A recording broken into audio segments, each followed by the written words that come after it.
no, last week's one article. So we will just start. Okay. So this is the last session of your unit 1. Okay. So after this, you will be implementing, you will have a 2 weeks break. So you will have to implement your unit 1. Okay. And submit your draft for review through your mentor to your mentor. And after the mentor reviews, please do submit it to me as an entire folder. Okay. So any questions till now that you have, any challenges you have faced? Okay. Ma'am, good morning, ma'am. Good morning. Yes. Ma'am, I'm unable to open the class recordings, ma'am. The I didn't previous class understand. recording. Okay, your class Shravanti, record. we will discuss this later. I think from the center Manjari, will it's call Manjari, ma'am. It's is that Manjari. Manjari, just Okay. get in touch with Sai. Right, Okay, yeah. ma'am. Yeah. Okay, ma'am. Okay, ma'am. Because everybody is able to open. Let's see. We'll take any desk and then sort it out. No, Manjari, ma'am. after the- Even I'm not able to open. Who is that? Kushi, Kushi, ma'am. ma'am. Kushi. Sai, Okay. then just Me too, check ma'am. this once, no? Yes, ma'am. Last class I also could not open. I just tried. Okay. Other than the last class, are you able to access the other videos? No, ma'am. No, Not a ma'am. single video we are able to access, Could ma'am. open, I could open the other videos, but last video only I couldn't, like I didn't check. You mean to say Last two 9 videos, class ma'am. record 9 class Last two recordings? videos, ma'am. No, I ma'am, checked I'm not Last two videos. a few till 7, Last 8 two and class. all I've checked. Ma'am, it says youtube.com YouTube now. refused to Yes, that's connect. what.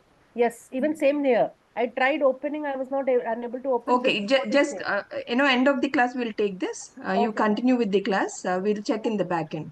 Fine. Yes, ma'am. Yes, ma'am. Okay. So feedback also, I did not get any, feedback except for needing time. So I'm not discussing feedback also here. So before we start today's session, last week's formative assessment and contingency in regulation of learning process.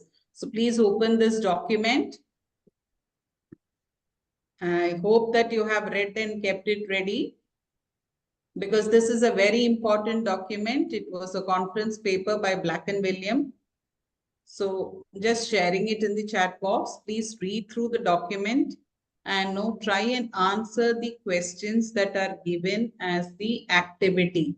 Read through session 9 document, formative assessment and contingency in the regulation of learning process. Why do we need to check for understanding? That is the first question. Are you all able to hear me? Okay. Yes, ma'am. Which definition of formative assessment are you connecting with and why? Because there are multiple definitions that are given. Just check which you feel most appropriate. Remember, you can have multiple definitions, but something will be close to your heart because that is what you're frequently doing. And the third one is, why should contingencies be made on formative assessments? So it can be before, it can be during, it can be after. So why do you need contingency measurements? Please read that document now and let us have a discussion. Please do switch on your cameras. Tehseen and Ms. Sharmila. Ms. Tehseen and Ms. Sharmila, please switch on your cameras.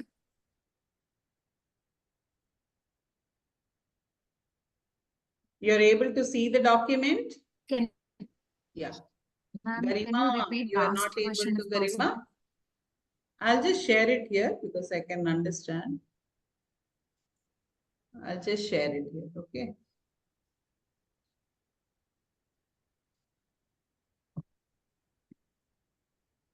Try to download it from here. Thank you, ma'am. Yeah, it's uploaded.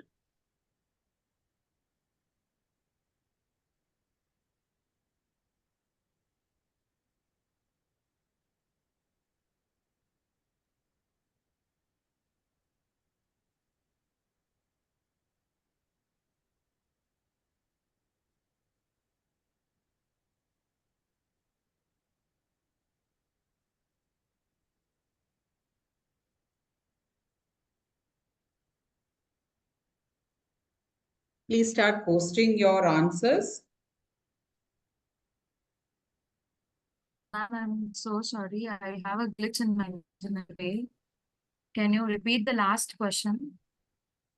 Why should contingencies be made on formative assessment? You are not able to access this chat? Okay, I'll share it in the WhatsApp also.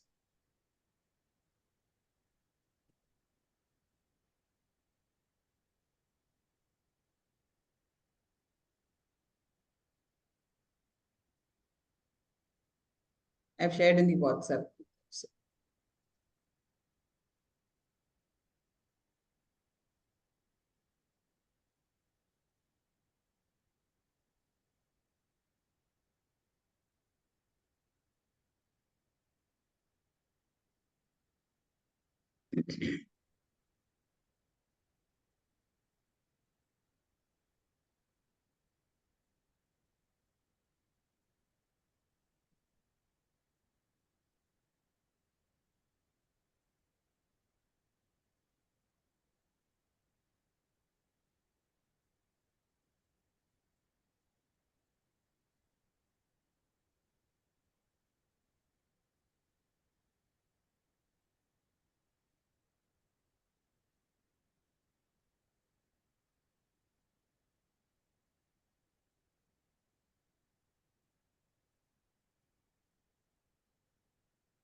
Yeah, you can start answering.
Uh,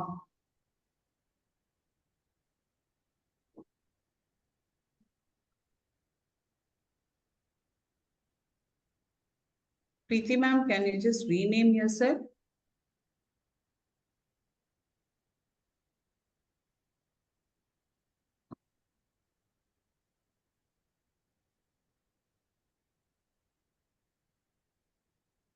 Ma'am, you told me something, ma'am. Oh, sorry, not Preeti then. I'm sorry, I'm Shampa ma'am. Yes, ma'am. Rename, no? Because I was searching who is this TL Bat 6. Okay, okay. I didn't write my name. Yeah. I'll rename them.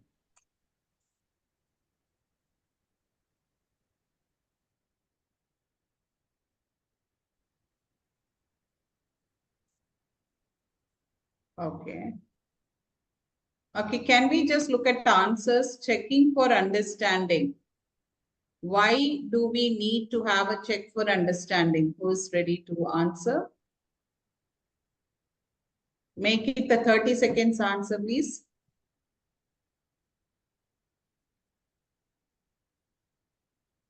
Yes.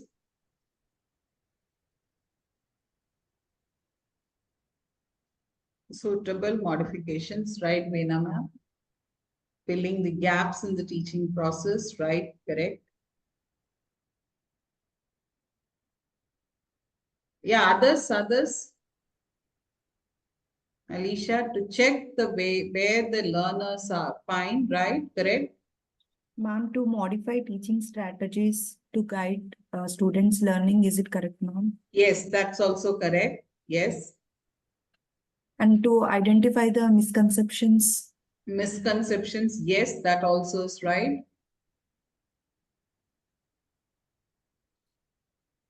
Now, the next question for others, those who have answered will not answer. Which definition of formative assessment are you connected with and why? Which definition are you connected with and why? Ma'am, it's a continuous process of gathering evidence, like about the student learning and using them evidence to adopt the instructions to better meet the students' needs, ma'am. Why are you connected with that definition? Because it emphasizes, I mean, in nature, it will be an everyday process, ma'am, while we are taking the lesson. Okay. So not at one time event, like every day when we are doing the lesson plan, when we are teaching something, we have to assess. So that's the reason. Very true. Very true. Yes. Anyone else would like to share? Please note down your thoughts. Remember, when you're answering your learning also, you will have to relate with your teaching experience and write. Okay, when you're writing your evidence of learning. Why do you think this theory is more relevant to you, or where do you think this theory you have applied and know you have learned? That has to be there. Okay. Sure. Why, Alicia? Alicia, that you've given it, but I would like to know why. Preeti ma'am, Manjari and Tehseen, yes, I've read your, yes, it's correct. Yes, ma'am. Alicia, So, why? yeah, ma'am. I connected to this point where we have to know where the students are and what next part we have to. I mean, how best we can do to get the students to achieve our learning outcome. What we have decided. So maybe Okay. formative assessments will help us to know where our students are, ma'am. Generally, I do this in all of my topics, so that Oh, okay. it will help me to go to the next topic easily. Very true. Very true. Yes, ma'am. Ma'am, formative assessment, I feel it's a check, ma'am. It's just an ongoing process because it's a check on whatever like topics we are teaching, whether, as ma'am has said, whether the children are having an understanding of that or not. So it's just like a check on the ongoing process to go to the Very next true. step. Yeah. So how do you connect with it? How do you connect with it? Preeti ma'am, how do Ma'am, you connect with this how definition? do we connect means what It's exactly? not, see, sometimes when we read, no, our brain always makes connections with something that has happened in our classroom. Okay. Okay. So what is the connection that you got when you were connecting with this particular definition? So maybe like, ma'am, many a times I have taught any particular topic, say for I take science. So if I have taught the children balancing of equations, so in that, when I have to go to the next step, so when I give them that particular equation and few students are able to do it, few students are not able to do it, they are in that confusion state, that sort of formative assessment will help me to understand whether I can go to the next step and into the more complex situation, what I have to deal with. Okay. So it gives me a check to do a proper recap, what I feel, ma'am. So that is how I can connect. Okay, you are using formative assessment for a proper recap. Yes, and ma'am. understand where the confusion Yes, is coming in yes, your ma'am. classes. Right. Yes. Right, Sharmila? Yes, Sharmila. Uh, I'm yes, calling ma'am. as per the order here. Yes, Sharmila. Yeah, according to me, the formative assessment refers to the frequent interactive assessment of students' progress and understanding to identify learning needs and address teaching appropriately. I feel this is apt. So I can use as a frequent interactive assessment. It need to be there between teacher and the student, because as my colleague said, like I'm teaching mathematics, so I had the students need to connect from the previous step to the next step. They should know the linking ladder between the steps, and also from one concept to the next concept. So I have to interact, and by that way I can even assess them, and I can change my way of teaching or technique according to the student. So suppose the 20 or 25 students are there in the class, 50% can come under the category of they can understand it in 1 or 2 times if I teach. Whereas 25% of the students will come under the category I have to change my strategy, and I have to Very adjust good. my Yes. teaching. So this formative assessment I am using as an interactive like tool. So I can assess and I can change my technique to tailor their needs. So I feel that is Very true. Very true. Remember, make a note of it because I want to see the same thing in your EOA. Okay. Yes, Neelam. Good morning, ma'am. Ma'am, I would relate to the definition that it helps teachers to recognize and respond to student learning. Yes. Now, for example, I teach science. So what I found once is when I talk about the strength of acids and bases, how do you know the strength of acids and bases? So most of the students, they wrote that by the pH indicator, the pH value. But I wanted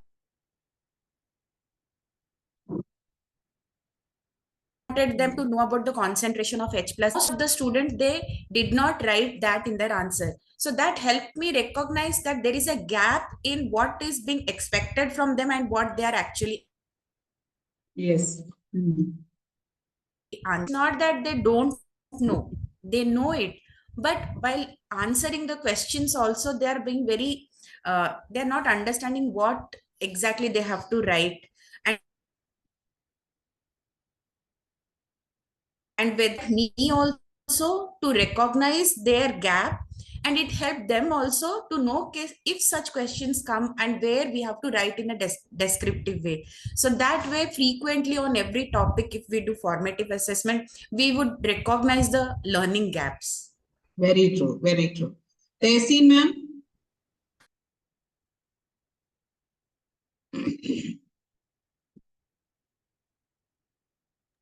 Yes, ma'am.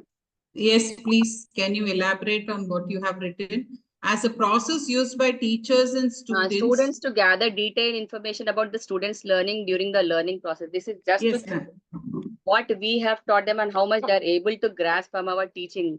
So we usually conduct these type of assessments as it emphasizes the ongoing and interactive nature of formative assessments. It helps the teacher and student work together to improve the learning outcomes, I feel. Okay. Okay. Tehseen, ma'am, actually, I want how this is useful to you, or what is that, why this is more connecting to you? It is just to assess to check the level of the students, how much they are able to grasp. Okay. Okay. Yes, Shravanti, ma'am. Shravanti, ma'am. Shravanti. Oh, one second. Yes, ma'am. Hmm. Yeah, ma'am, as I have told you, like it's a continuous process of collecting the evidence of student learning. Like one example was when we introduce a square. After we have introduced a square, we go with the rectangle shape, ma'am. If we give an activity to sort out the rectangles from a group of shapes, no, ma'am, children may get. All the children may not be very sure to sort out the rectangle because square and rectangle have the four sides and four corners. So it helps us like to change our strategies, ma'am. So when we give the sort out the activity, right? So few children may have the confusion of squares and rectangles. Then we change our strategy in the class by giving them a peer who has understood well and giving them a hint that square has four equal sides, whereas rectangle doesn't have. With a song or with a rhyme, we elaborate them and we recap them and then change the strategy. Okay, very good, ma'am. Very good. Garima, ma'am, I would like you to elaborate on this. Manjari, Kushi, and Mokambika, I'll ask you on the third question. Why is contingency needed? Okay. Garima ma'am, I like this statement of yours. This process helps teachers and students to recognize and respond to student learning in order to enhance that learning during the learning. Can you Yes. just, yes, can you just Ma'am, elaborate? any concept as a teacher, any concept which has been taught in the class, how we can find out whether students have understood the concept, what we have taught in the class. So for that, we do this formative assessment, maybe by asking questions or maybe by doing some quiz or some kind of activity. If we are getting the response the way I have taught them, related to the questions, if they are giving the correct answer, that means the way, the strategy, what I have used to teach in the class, the children are able to grasp it. But when we are not getting, out of 25 children, if maybe 10 children are not able to understand, that means that I have to change my strategy then and there to make children understand till the time I get the correct response from students. Very true, very true. Now, ma'am, Manjari ma'am, question number 3. Yes, ma'am. Why should contingency be made on formative assessments? Ma'am, because it is a continuous, we are evaluating the students continuously. So that definitely helps, in fact, it's a continuous improvement for the students. And at the same time, in fact, it also supports the diverse learners, ma'am. So many of them, we have multiple learners. So it helps, in fact, so they are able to adapt to various strategies. And at the same time, we also cover the lacuna. Whatever the lacuna is in teaching, definitely we come to know and we try to cover that lacuna. So it is very much essential. Okay, okay. Yes, Kushi, can you just elaborate on the need of contingency? Yes, ma'am. So what I understand, like continuous, it's a continuous only, should be formative assess should be continuously assessed to ensure that like we It are is flexible to contingencies, change. Kushi, contingencies. For Yeah, example, contingency should be made on formative assessment because to ensure the flexibility of our teaching techniques so that we can we can change according to the need of the students, and it is like it will provide our real-time feedback, ma'am. Like for example, if I teach English, so like recently when I saw the papers and all, so like subject and predicate is a like easy topic where everybody knows it, but the way the question was asked, so few students, the one who know also were like they didn't answer it, so I felt very, so I was checking myself where I have gone wrong and all. So this will really help us like to change the format of the questions the next time. So it will give our real-time feedback and we can change our strategies and we can know where the students are struggling, in which area, in reading or in understanding the type of the question, or in like how we can adjust them, or how we can quickly give the instructions to them so that they can adjust to each type of questions being given. So it is a regular feedback and real-time feedback where it will help us to modify our learning activities, and also it enhances the ability of the students. very true, very true. Like I'd like to just elaborate on Neelam's example here. Remember, she said she asked, how do you find the strength of acids? They immediately said pH paper. But she was expecting the concentration of H plus ions. So that actually, because she conducted or she asked that question, she realized that the students are not answering as per the question. Okay, they are actually looking at a more easier concept rather than having an in-depth thinking into it. So that is actually the contingency. So slightly next, the question will be varied and will be asked so that you can make the corrective action immediately. Yes, Mukambika. Yes, ma'am. Contingencies are important for immediate feedback and adjustment of our teaching methods. And even this formative assessment is very much important, like for adjusting our teaching methods. And even for example, if many students are confused, I'm a science teacher, ma'am. They are confused about water cycle. So teacher can slow down the topic and even revise the topic where there are additional examples are needed for that topic. And even I can make like hands-on activity by making this water cycle and all. So these contingencies are important for prevention of learning gaps even. Very nice. Yes, it's important for preventing learning gaps. True. Yes. Yes, Mukhamika. Thank you. Okay. Now moving on to this week's no LO. Before moving on, I'd just like you to read this. Okay, and just identify. We'll not discuss anything. Make a note in your notebooks and keep it. We will discuss it once the LOs are discussed. Just read it and answer it and be ready. No, do not put it in the chat box also.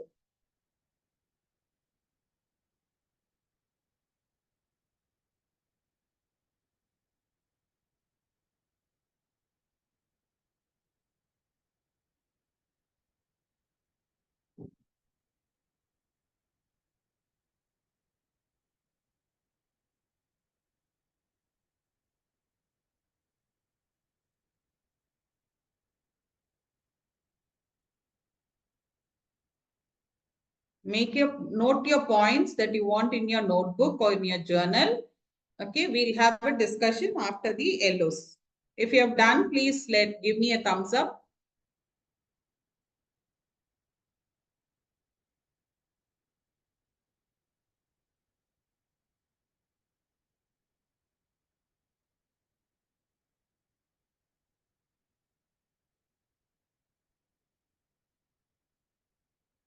If you have completed, give me a thumbs up.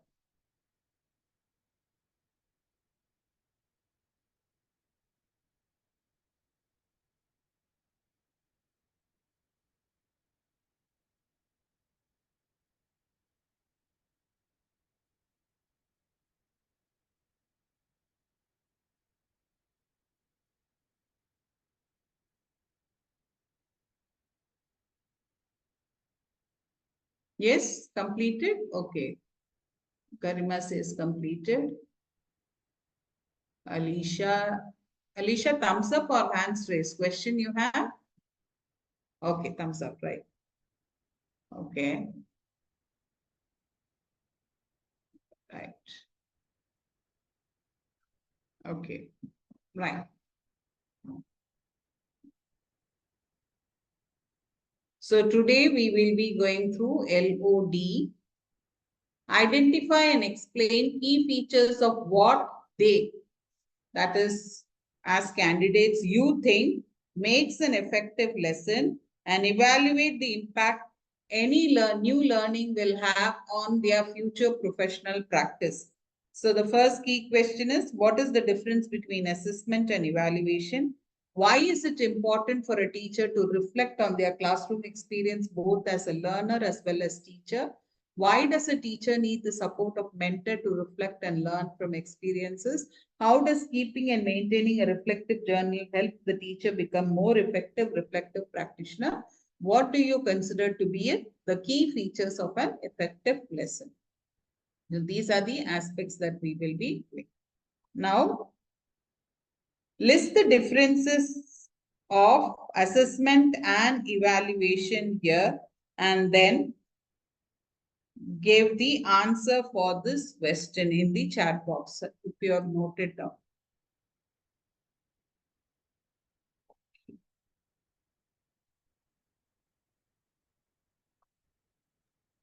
Ma'am, could you please place the questions in the chat box, ma'am? Just a minute, just a minute. Yes, I'm putting. Yeah. Can you see in the chat box?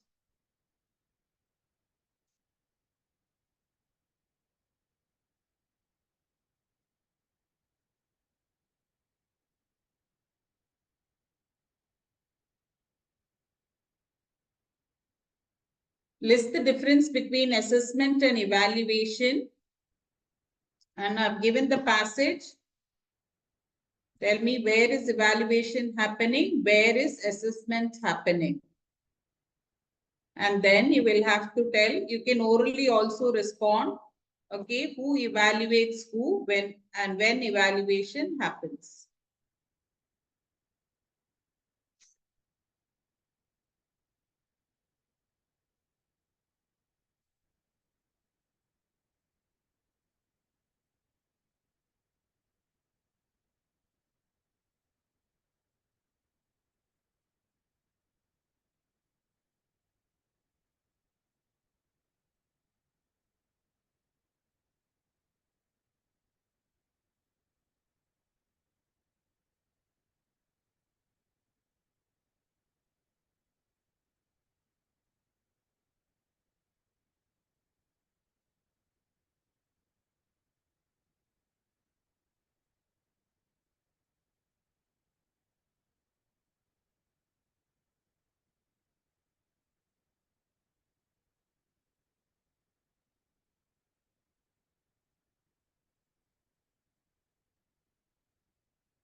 Okay.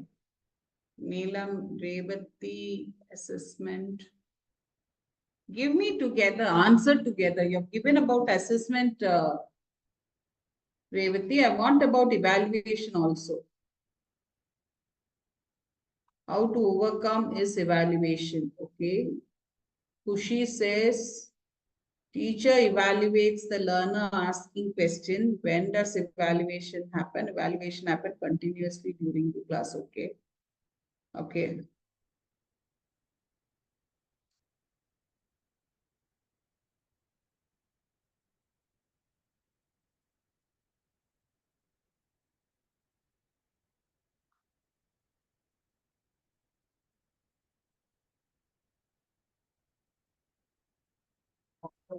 Yes, ma'am.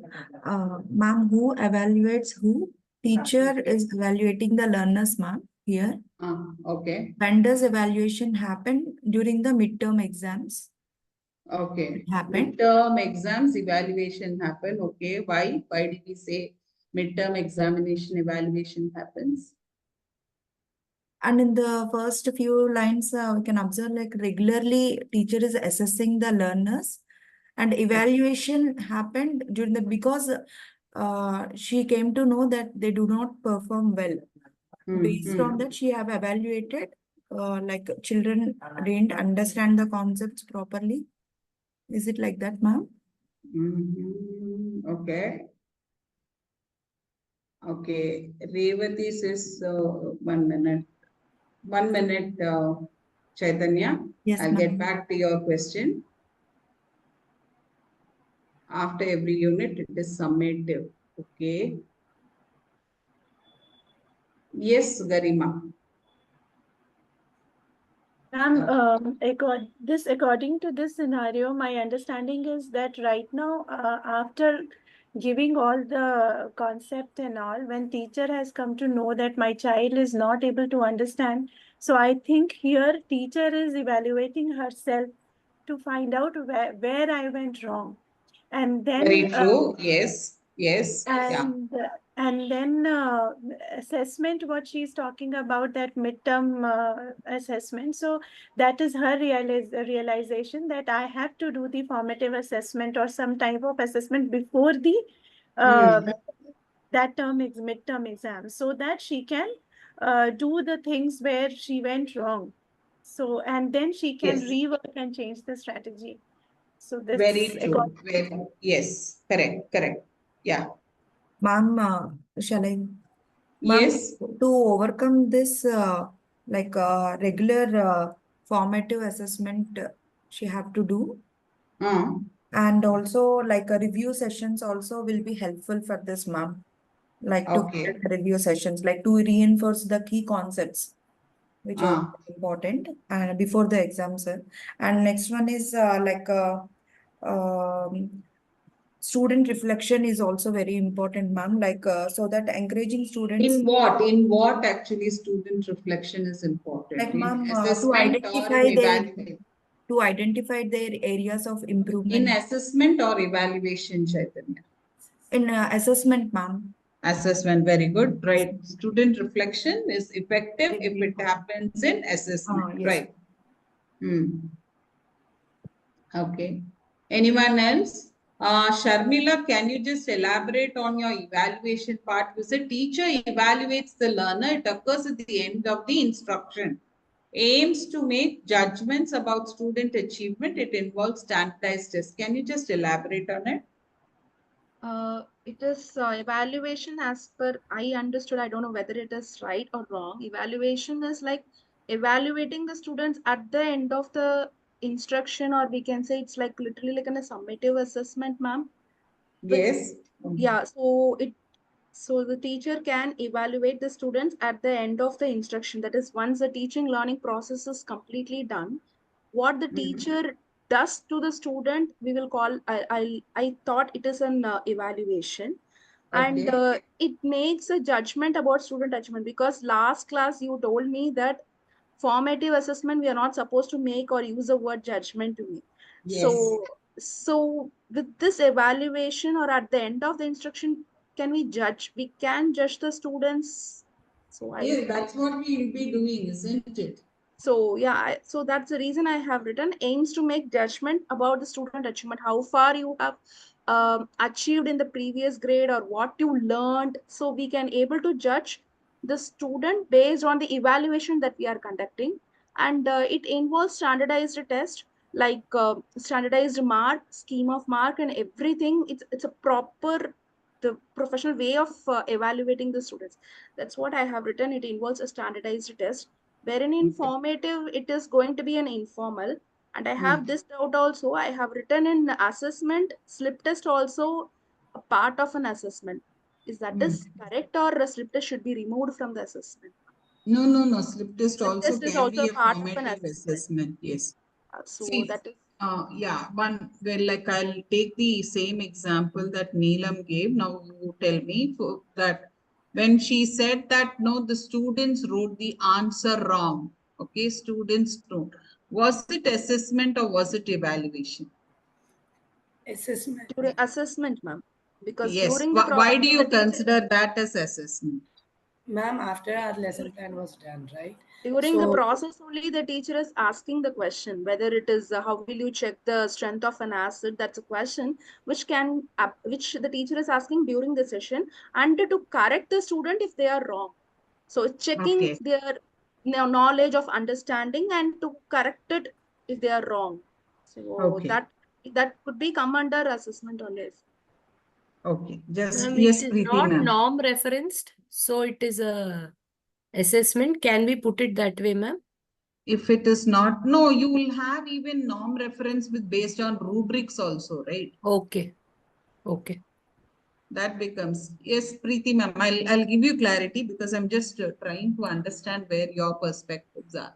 Yes, Preeti ma'am. Ma'am, I feel evaluation, because I was just reading through that the document. So evaluation, I feel, is actually a final process, ma'am, which is determining the understanding of the to determine the quality of the process, and it is mostly determined by grades. That is something which is very important, because when we assess at times we are always not giving that sort of marks or grades or something, but evaluation is something which is mostly determining, or we are coming to a conclusion using the grades. That is something which is like, very important, one of the point that I feel. And it can come as a paper that is given grades. That one point which I felt is a little difference between evaluation and assessment. Okay. Okay. That is also valid. Okay. Yes, Alicia. Yes, ma'am. For the question you have asked regarding Neelam ma'am's point. So I guess she is assessing because she immediately had a plan how to correct the children and how to achieve the learning outcome she wanted. So I guess it is assessment. If it is evaluate, she would have directly given that it is wrong. Later on, the explanation and the things would have gone, but in that case, she was just trying to correct it, and she was, changing her strategies how to achieve her learning outcome. So definitely, Very it is true. assessment. Very true. That's correct, Alicia. That's correct. So whenever you are doing in your whatever you're doing in your class, you can assess or you can evaluate, but it depends on you. See, when you are focusing on improvement, you realize, remember, you are always evaluating yourself. You are not assessing yourself. When we are teaching, we are evaluating our teaching. Okay, we are making judgment calls on our teaching. But for the learners, if instead of saying that this is wrong, no, this, why did you answer in this way? If we start thinking on, okay, where have they misunderstood the question, where the learning gap has come, and know the corrective action that you're taking comes under assessment. Now the same, for example, in the same class, every time I see one particular student, okay, the first time he doesn't listen or no, does some no distraction over there. And then when others have answered, that one particular student has not answered it properly, will you do an assessment or will you be evaluated? You will make a judgment call? Assessment will do. Assessment, ma'am. No, will you make, you have observed that the child was not Ma'am. listening. You have not observed that the child was not listening to your class. Okay, he was playing with something. He was distracted actually. So, will you assess or will you make a judgment call? Ma'am, we assess, ma'am, because we try like any one point the child may hear. We won't judge, no, But ma'am. when others have performed and this one child has not performed, Might be he needs some different, he have some different so learning what needs. do you do? You know his answers were wrong because he was distracted. So now you don't think about assessment and evaluation. What do you tell the child? I saw you getting distracted. We will judge. I saw that Judgment. you were not listening to what I was speaking. That is the reason your answers did not come. Afterwards, you reteach. But here, remember, you are making an evaluation of the situation. Okay. Please understand it is not about the assessments, formative or summative. It is how you make your call in the classroom. If it is for learning and you have found that there is a gap that has risen because of the questioning or the instruction or the methodology, the strategy that you have used, that comes under assessment. But if it is a judgment call that you're making based on behaviors, based on learning practices, it will come under evaluation. Ma'am, Okay. I Yes, have a Manju. question, ma'am. So suppose I'm teaching a concept and I see that maybe 50% of the class, they are not able to understand or they are not interested. Rather than not able to understand, not interested. So do I assess my teaching saying that I need to change the strategies because to, help them to understand or, to create that interest?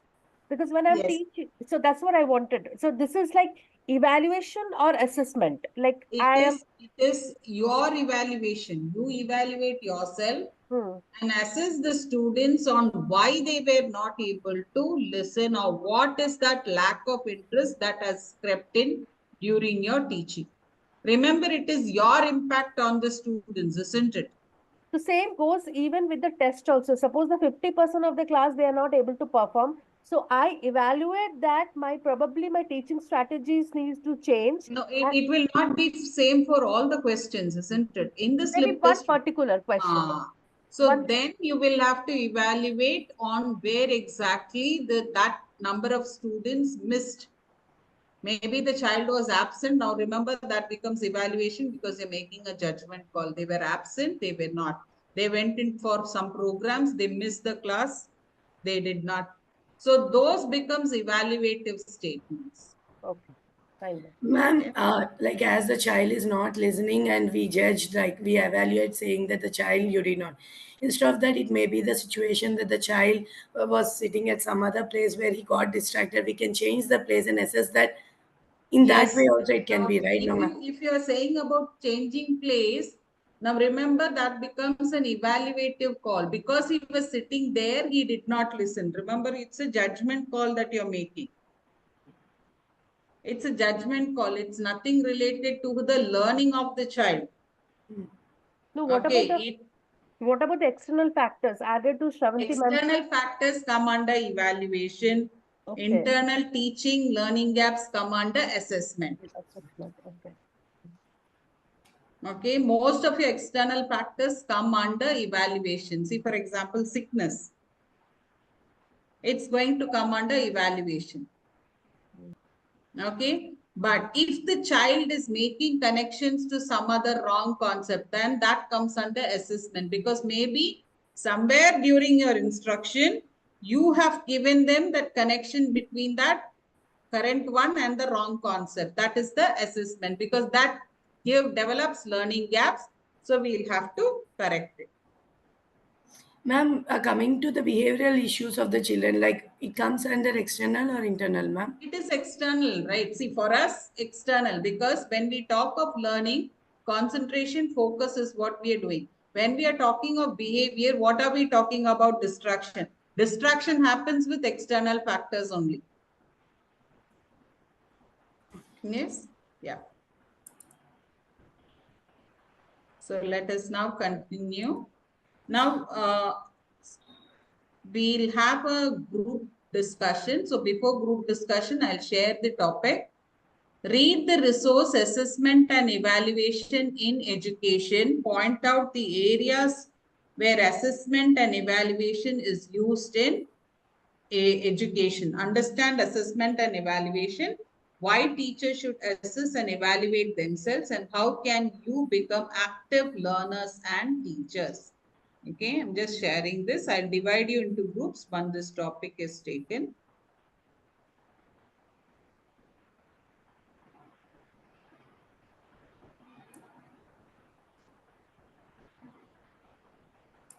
So here it is 2 groups only. Huh?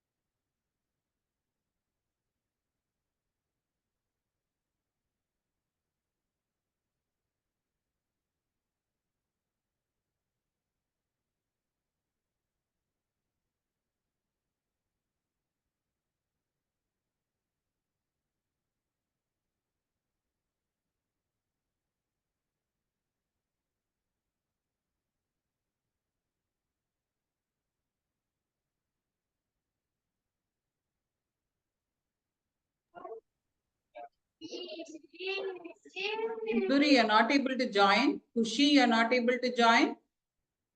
I joined and again I came back, ma'am. It was like you're returning to the main screen. 1 minute. So, like,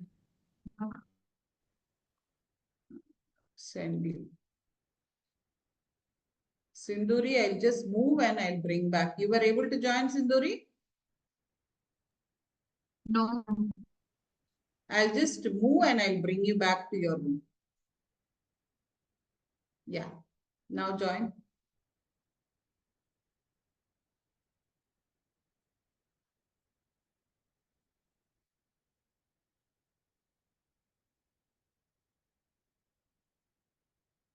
Parveen, you're there. Should I move to the room?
So before we start, can we have a quick 5 minutes break and come before we start?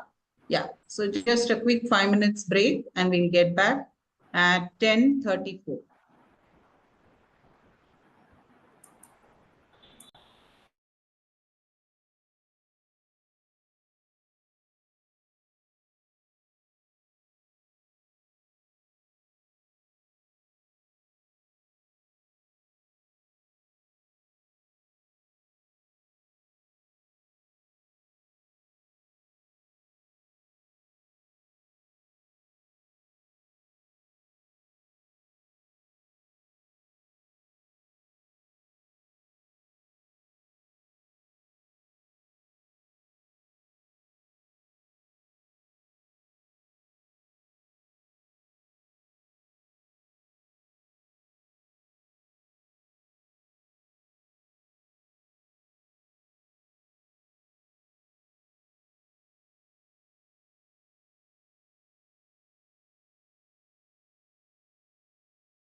Yeah, welcome back.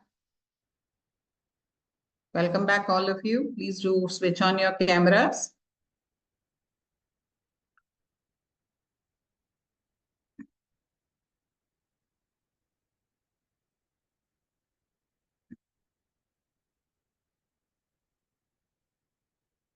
Please do switch on your cameras.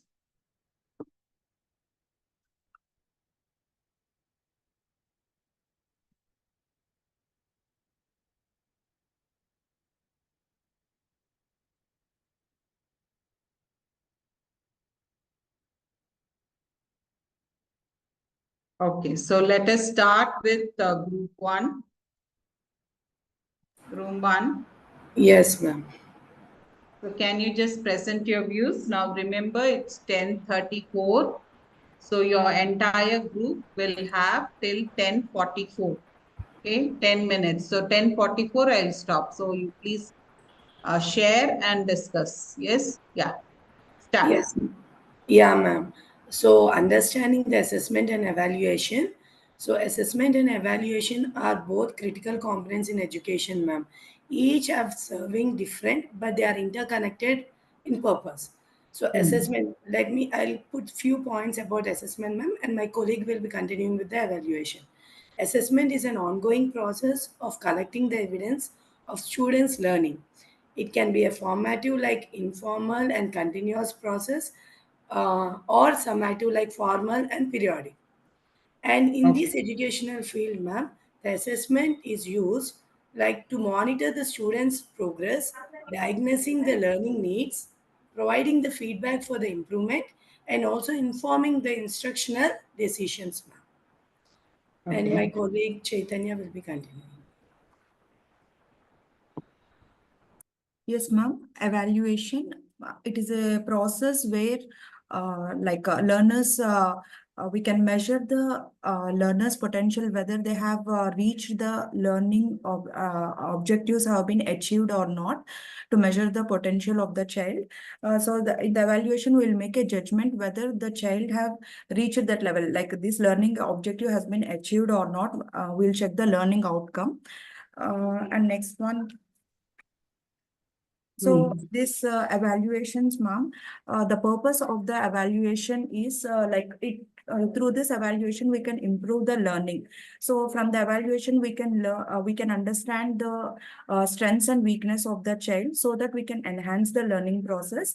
And from the evaluation we can get the feedback about both the students and the educators also. So we can improve the teaching methods based on the evaluation. And next one, evaluation, like it can't be only like a formal test.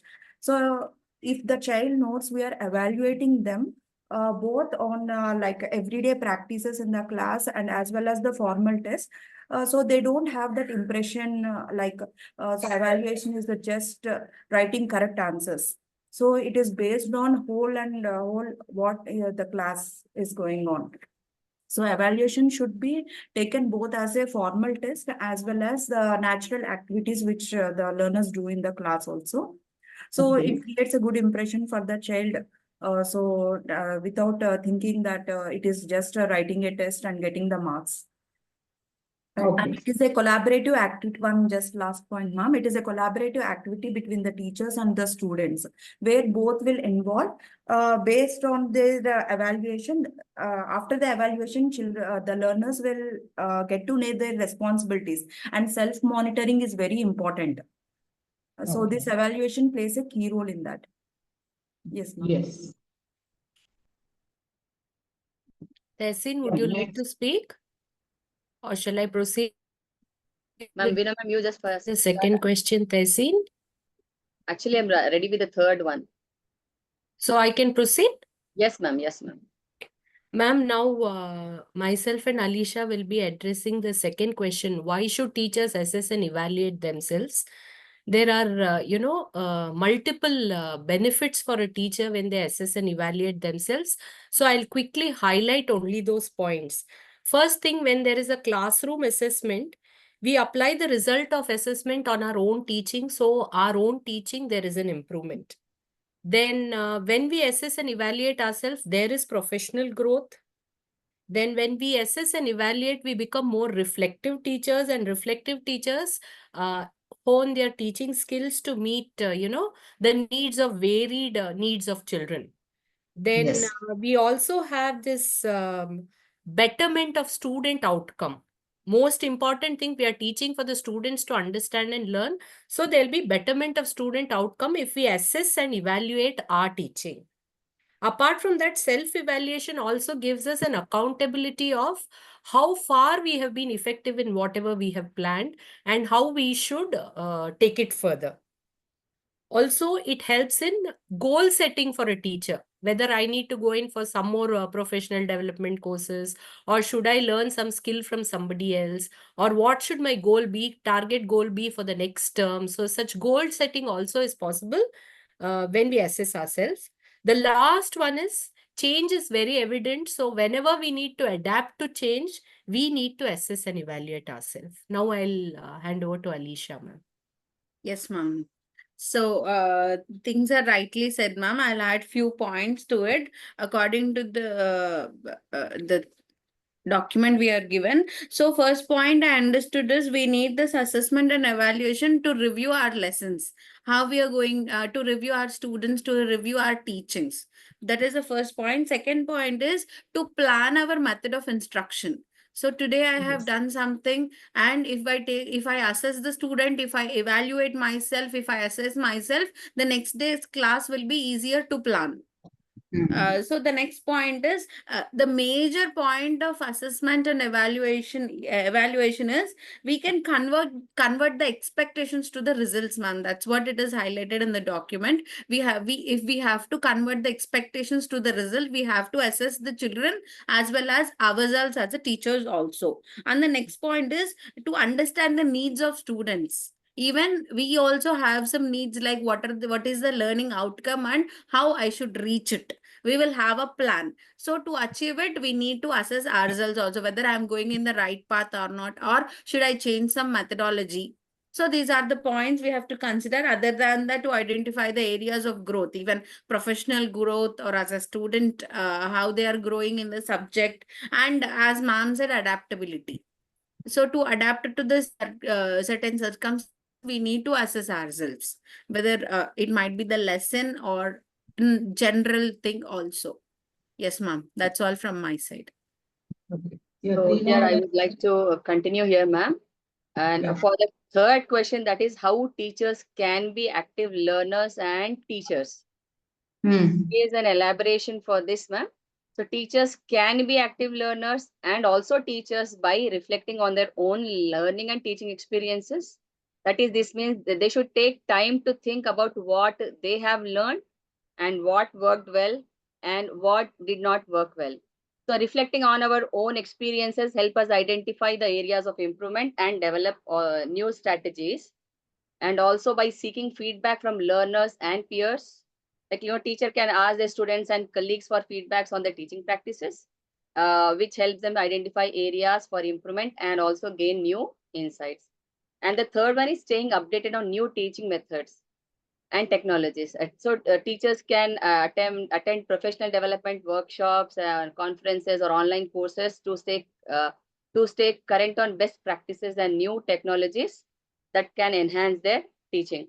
So apart from all these things, teachers can also read educational research and literature to stay informed about best practices, and also participate in professional learning communities to share ideas and learning from others, and also seek out mentorship or coaching to support their professional growth.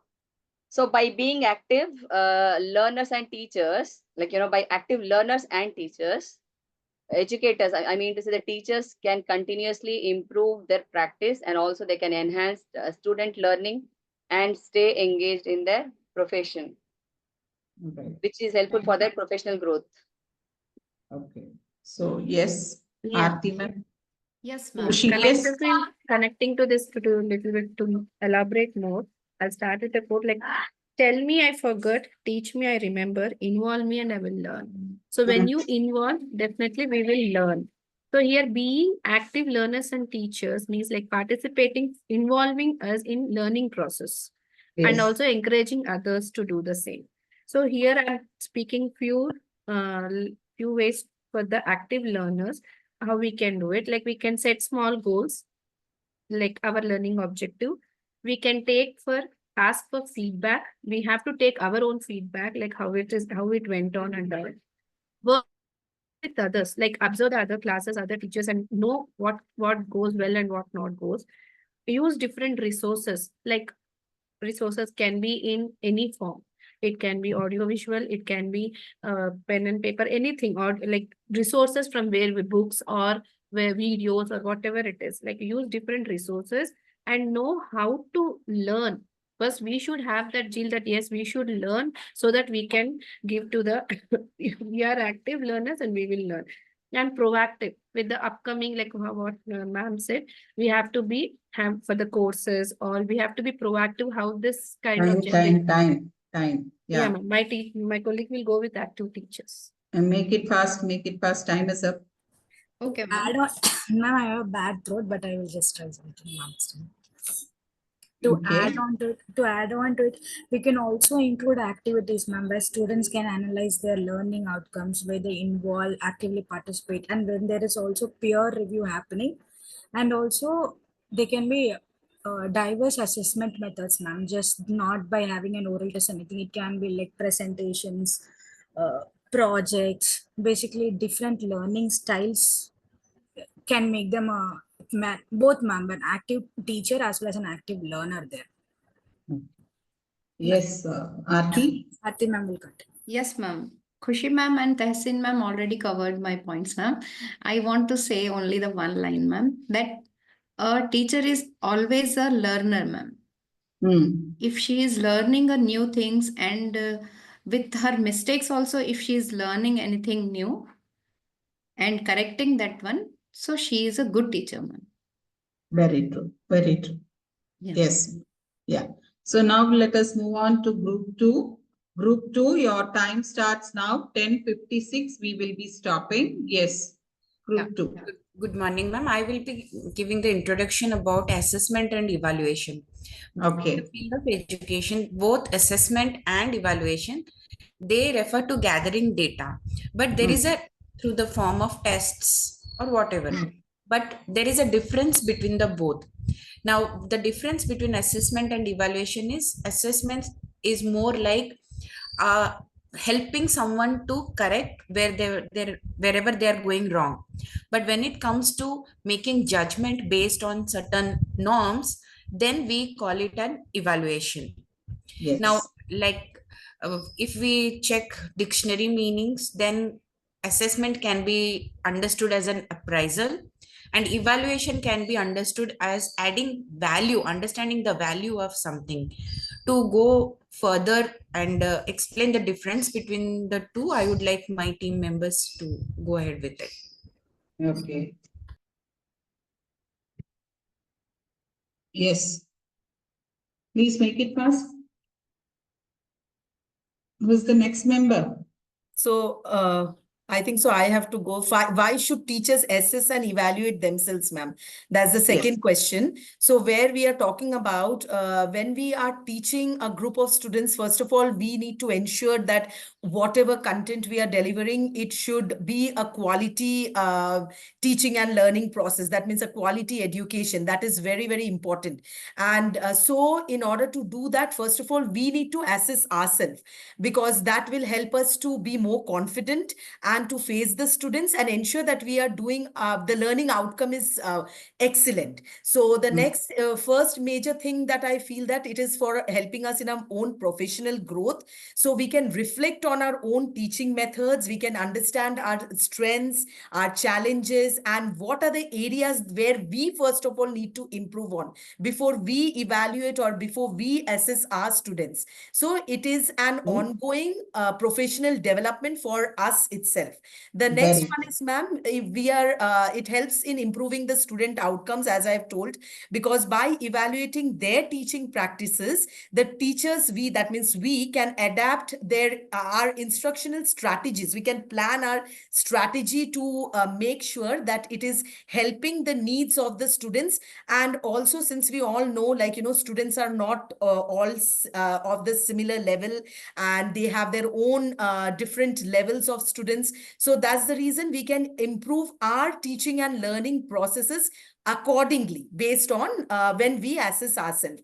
And it will also make the class more effective. We can gauge the effectiveness of a lesson, provide good materials, as well as our teaching styles can be improvised, and helping us to make necessary adjustment. As I told, we can have a well-planned differential class also if we are assessing ourselves, and if we understand this will cater to that particular level of the child. So that's the reason this is again very important.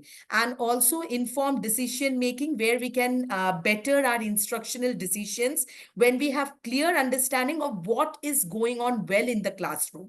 So self-evaluation will provide us insights that can inform, that can help us to future lesson planning and class, and also make the class a well-managed class where we can be very confident, and classroom management can be well maintained. So these are the important things. And as Veena ma'am also said, adaptability, where the self-assessment will encourage the teachers to be more flexible, responsive to the changing needs of the students, as well as like as and when the curriculum is getting updated. So we are seeing CBSE or well as any other curriculum, as and when the updates are coming, we are also updating ourselves to the teaching styles and the updation of the curriculum. No. Yes, next person. Yeah, adding on to this point, in fact, ma'am, the teachers can also identify the strength as well as the weaknesses. And in fact, a teacher may also use the reflective journal and write, assess their lesson plans. Like what went well in my lessons this week, and which students struggled and why, and how effectively did I enhance my students. So I would like to give an example, my personal experience. Like when I started my teaching career, in fact, I started with a very traditional school. So it was only the chalk and talk method.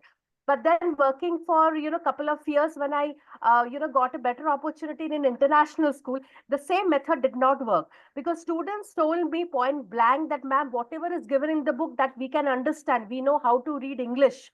So you don't have to teach us from the book. You do something which is not there in the book. So I had to completely change my teaching strategy, what I used to do it earlier. Like I used to go through the book and write down the points and tell them this is the keyword, this is the importance. So that did not work in an international school, because they know very well English is the, like you can call it as mother tongue. So the same topic, I had to change my completely teaching strategy in a form of a flipped classroom, or role play, or research, or other various methods, and I had to bring that effectiveness. So it is from that, in fact, reflective journal, I learned that these are my weaknesses, these are my strength. So my weaknesses I try to convert into strength. So I'll just ask my batchmate to continue from there on. Yes, ma'am. My third question, how can you be active learner and active teacher? So here, being an active learner and active teacher means being fully engaged and always looking for the ways to improve. So if that's for students, active learners, they need to ask few questions, like don't just sit quietly during the lessons. If something doesn't make sense, ask teacher for the clarifications. And also participation is very much important. Engage in the classrooms discussions, group work. Active participation is very important. And after studying or taking a test, reflection is very important. Again, this helps you to figure out where to focus on, and taking the ownership. Don't wait for your teacher to tell you what to do. I mean, personal learning goals are very much needed. Here for the active teachers, adapt to students' need. Like pay attention to how your students are responding. If they seem confused, try explaining the things differently or using the new strategies here. And, don't just give feedback to students asking for their feedback too. It can help you understand what's working and what isn't in your teaching.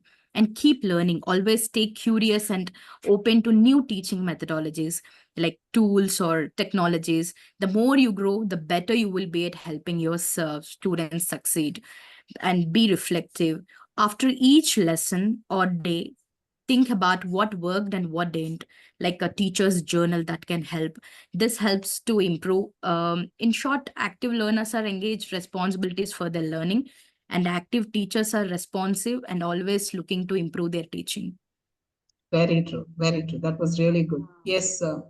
Next. Yes, ma'am. I would like to add the point with what Saujanya ma'am told, how a teacher can be an active learner and active teacher. So here the point, like how a teacher can be an active learner, mainly by taking a lot of courses, professional courses, attending the workshops. We will get our network to grow, and also we will get a lot of inputs.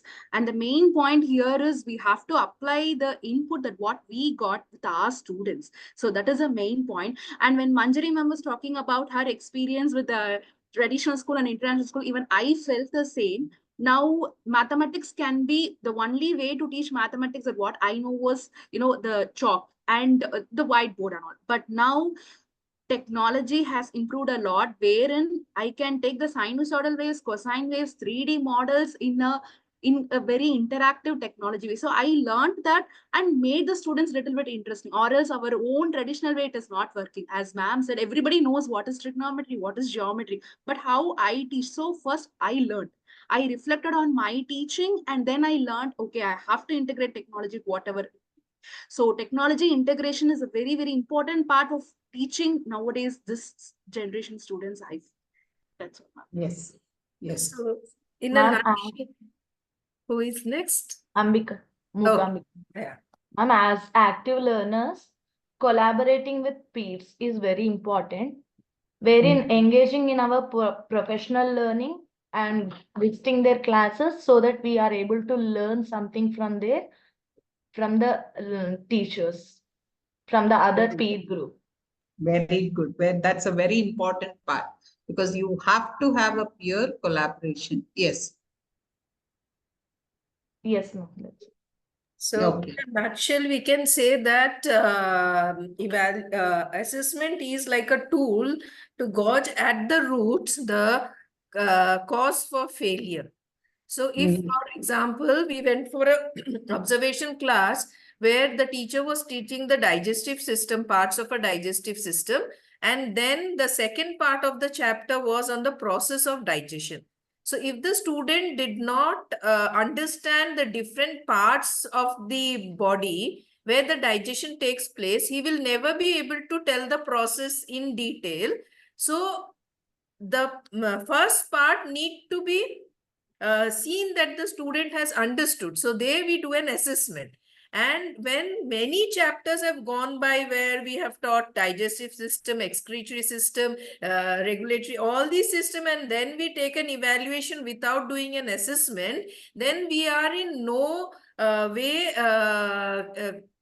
efficient enough to check the students' journey towards this evaluation. So assessment facilitates in as checkpoints at different levels where we can check the students' misunderstanding about a concept. So teacher has to be a lifelong learner to admit that even a teacher can go wrong, though an experienced teacher, in bringing gaps in the students' learning process. So that Very is true, ma'am. Yes, actually, we have to have that acceptability. Yes, yes, ma'am. Yeah, so to sum up the last question, active learner and active teaching, I think it is a vice versa thing. If we want active learners in our class, then we have to make our teaching as active teaching. So all Very the good. theoretical thing, what we are making it in a lesson plan and all, we have to design it practically so that children can learn it when hands-on experience. So if we want good learners or active learners, if we are making our teaching in that way, then our class will become an active class. Very true. Okay. So just, I think sir would like to address all of you. So once sir addresses, we'll have the final, comments on assessment and evaluation. Sir, over to you, sir.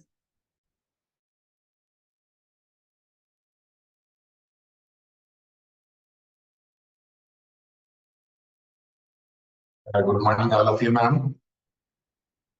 Good morning, sir. Good morning, sir. Good Good morning, morning. morning, sir. Good morning. Yeah, the people, they might be got down at some dengues or chikungunias, fevers like that. Am I right? Hello? Yeah, yes, sir. Yes, sir. Yeah, okay. So we clearly identified some of the attendance, the few of the classes, and thank you. Most of the people, they are participating well, madam. Very particularly, few of the members, they are very actively participating. What we identified the previous classes, and some of the guidance and guidelines, it was changed in the previous 5 classes and these classes, madam. It is very clearly, you please remind in your regular process, madam, that previously in the process of assessments or evaluations or checkings, it is an completely, it is a free kind of thing, madam. Because of the external, whoever the teaching leaders, program leaders are conducting these classes, these people are completely in-house people. That present situation, as per requirement of expertise, we take it as an outsourced people also.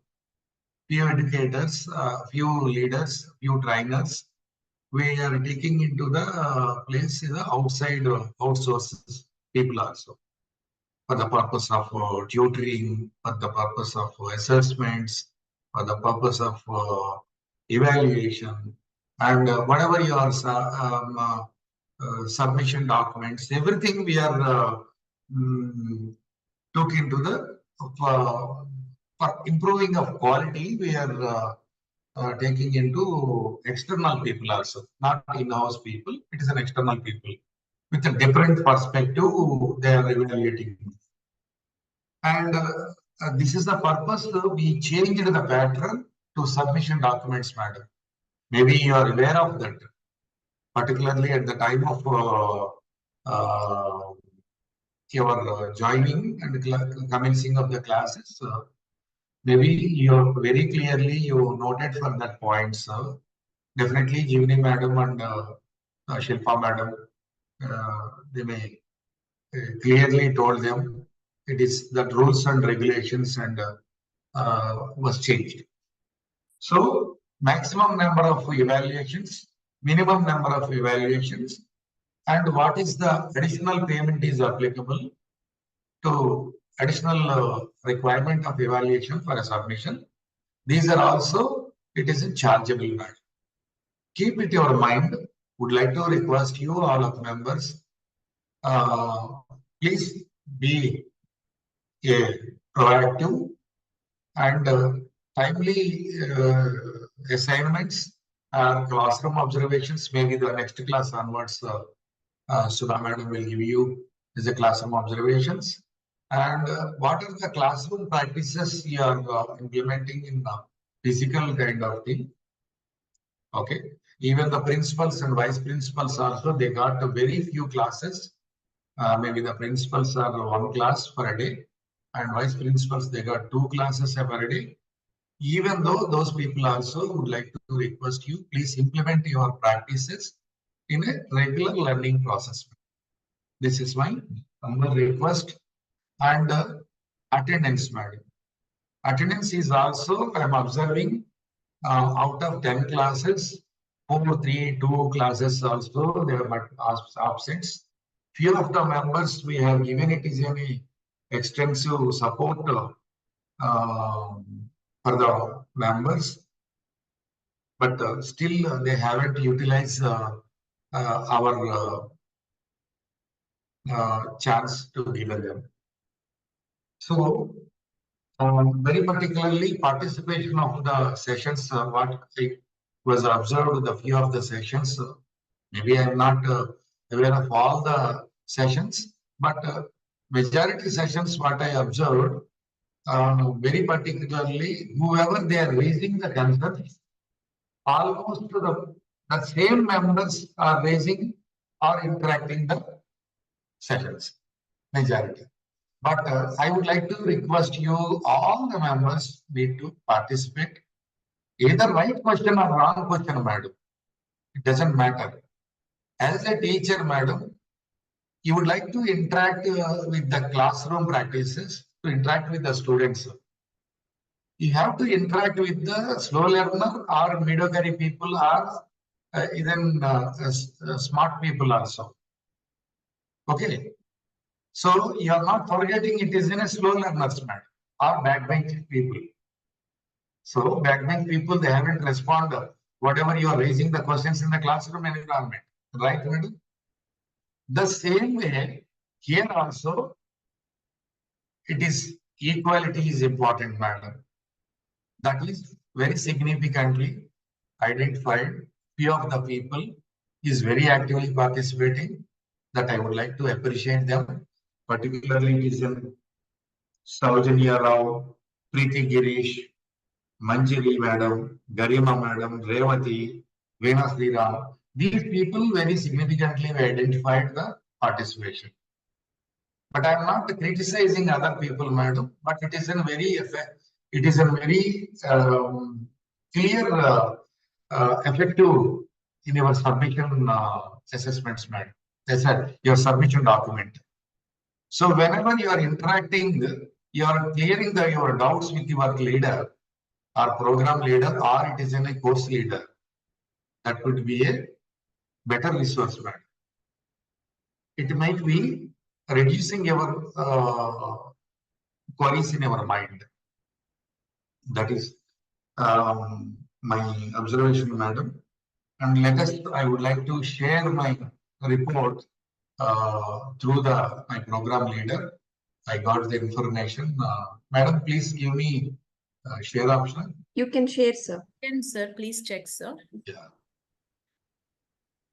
So this is I am not the person to criticizing, madam, but only thing I would like to add on this point for only realization, madam.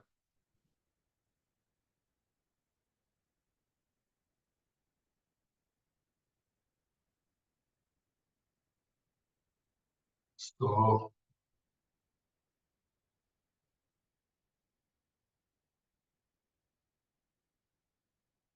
almost comparatively, I am expecting this batch. It is 100% distinctions, madam.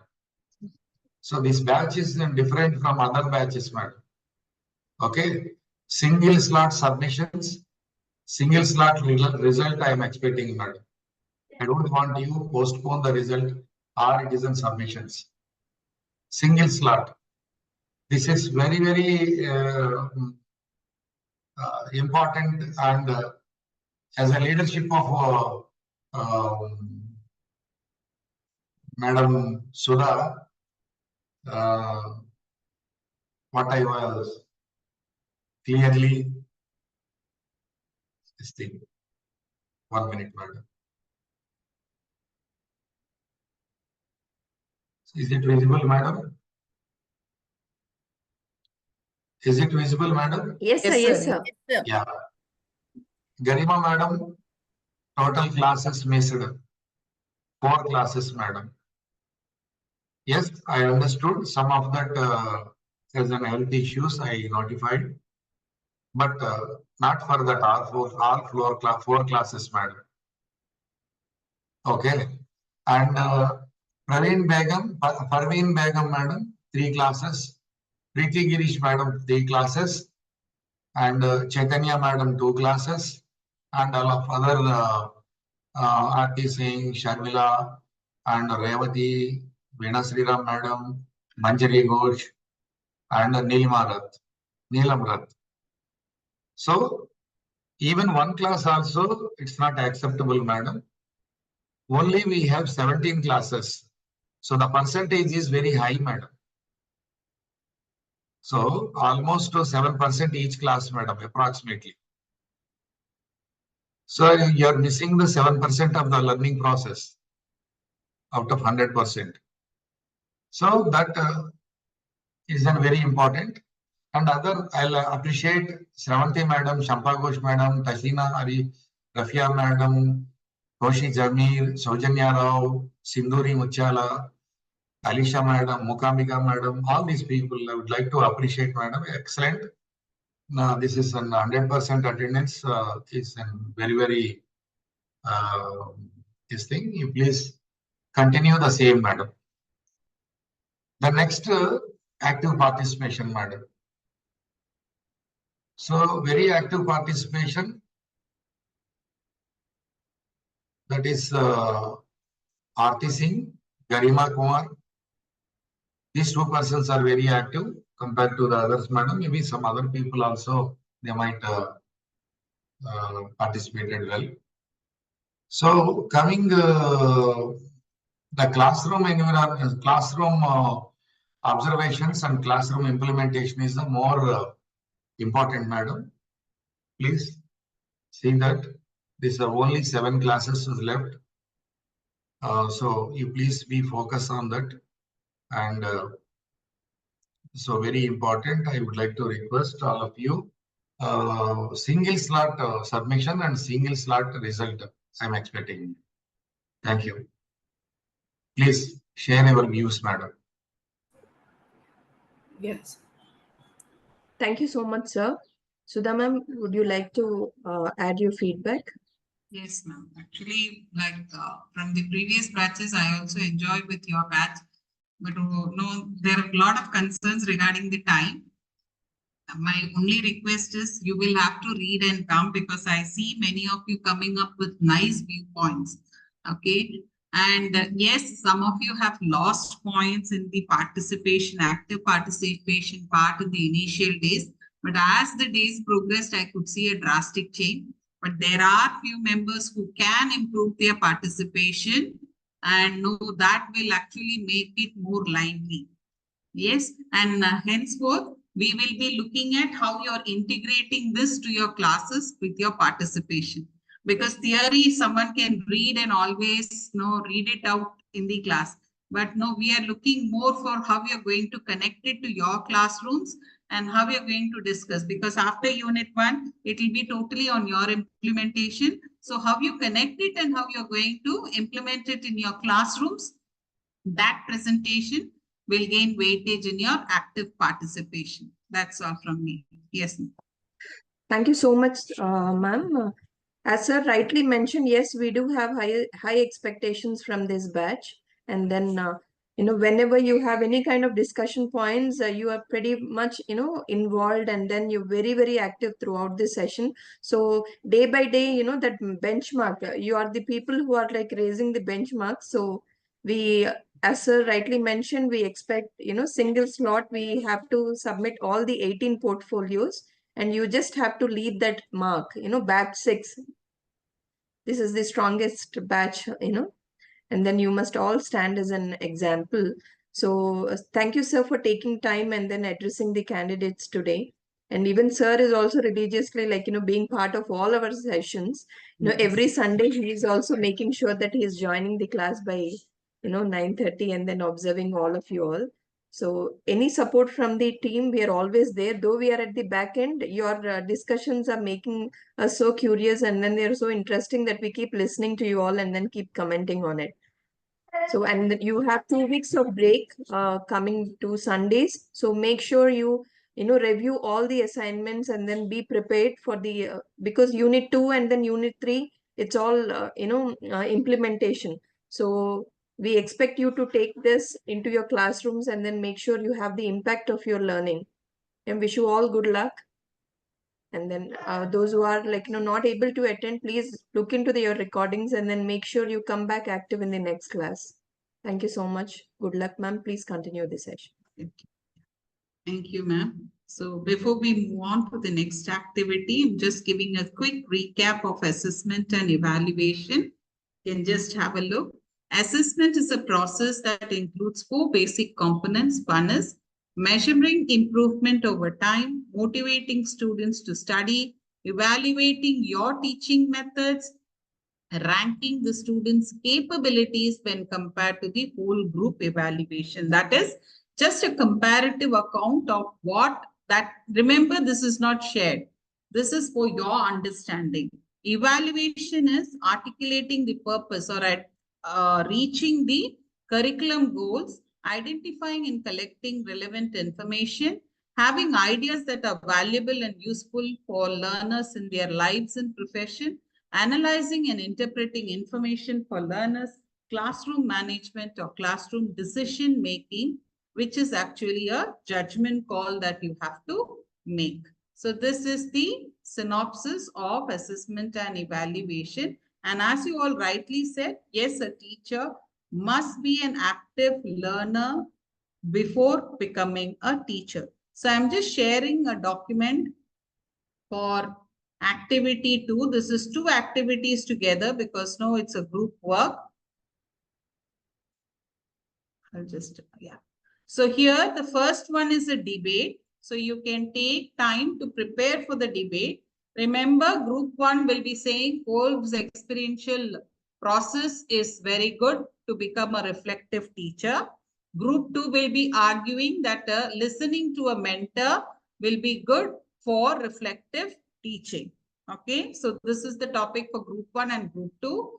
Following, we will have a group discussion where group 1 will be discussing on reflective journal writing, that document for effective writing. Group 2 will be reading, educating the reflective practitioner and discussing it in the group. So remember, your discussion time and for the debate preparation time is 10 minutes. Debate we'll have for 10 minutes and then group discussion follow 5 minutes. So total these activities will be for 30 minutes. Clear? 10 minutes preparation. Yes? Ma'am, this one debate on this topic, ma'am. This one. It's there. It's, can you see that? Yes, ma'am. But debate on becoming a reflective teacher is all about following Kolb's process is group 1's topic. Becoming a reflective teacher is all about following by listening the mentor is for the group 2. okay, so it's not against the motion and for the motion. No, it's not against. It is two different, but you will be, yes, talking for your topic, thereby working against. Okay, talking against. You didn't get it? Manjari, you will Within be... the group, we don't have for and against, ma'am. No, if between it it is group not 1, we for and only talk against. about Kolb's process. Okay. You will be talking of Kolb's process, its advantages. Thereby, you say that mentors will not take priority. Group 2 will say mentors will take priority. Thereby, Kolb's will not be that taking the priority. Okay. Yeah. Whatever group 1 says, we have to show that mentor is more important than the Kolb's theory. Yes. Okay. So 5 minutes is for debate and 5 minutes group discussion.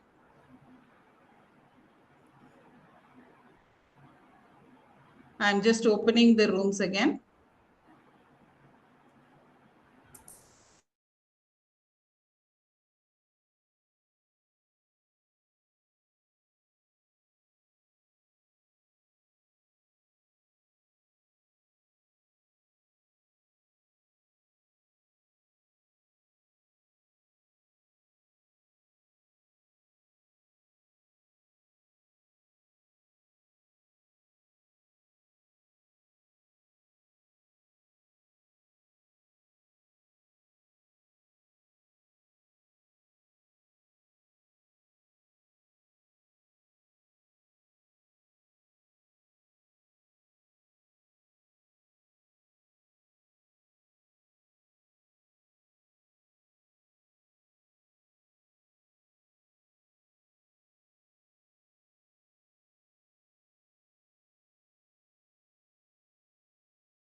Can I be here and do it because I came here, but I cannot Yes. able to go there. It's okay.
Yeah.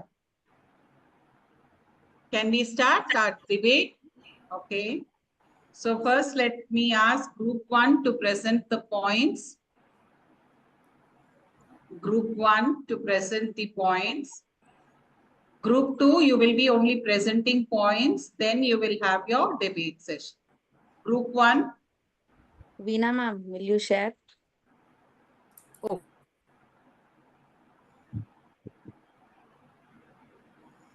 Yes, what happened? Group 1, make it fast.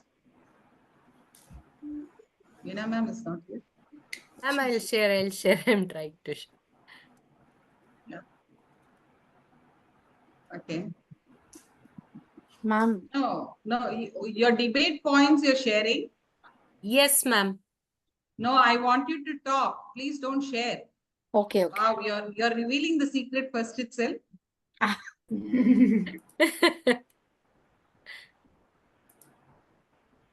Yes, ma'am. You can talk.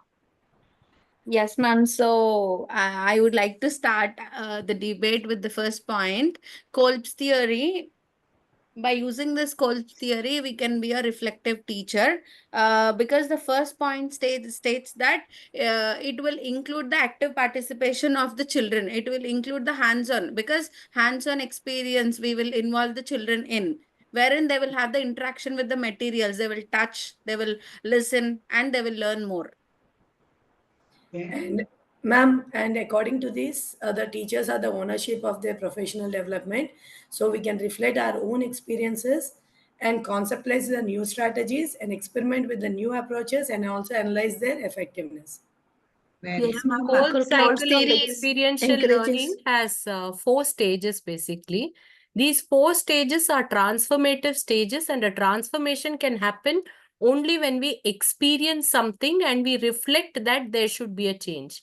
So this way, the cycle that has 4 stages, if we follow the 4 stages, we will have certain leading questions which will help us to reflect, and that will make us a better reflective teacher.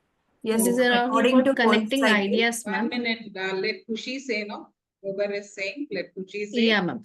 So Yes, Cobbler's Kushi. theory is like it will connect our ideas. So here our reflection, it makes it effective because the 4 steps, like as Veena ma'am told, every step involves a real experience, and this real experience will directly reflect, like when we involve in that stages, we will get our own reflection and we can become a good reflective teacher there by using some like questions where we will analyze ourselves and apply our strategies, and we will get when we can become a good reflective teachers. Okay. Yes. Yes, ma'am. Definitely, ma'am. According, okay, continue. Continue. Group 1 anymore? Yes, ma'am. According to Kolb cycle, it facilitates independent learning, ma'am, which allows us to improve our teaching strategies from our own experiences. So we can reflect on our own experience and experiment with the new ideas. By our own, with our own reflections, and it through according to the Kolb cycle, this learning is a continuous process. It never ends. Again, once we have done, after the experience, we'll reflect again, we'll start with new ideas, again reflecting. So this continuously it goes on. And Very also true. it allows the teachers to be more adaptable, ma'am, to the changing classrooms dynamics. And also the student needs to be by reflecting on recent experiences and makes adjustments in the real time, ma'am. Very good. Right. I Right. guess it will help in providing the structured way of planning also, and even in setting the goals perfectly. Oh, right. Yes. Can we now move on to group 2? So shall I start, ma'am? Yes, please. Okay. So as Alicia told that No, you have to present your points. Don't counter now. Okay, fine. Yeah, first So, presenting of points. okay.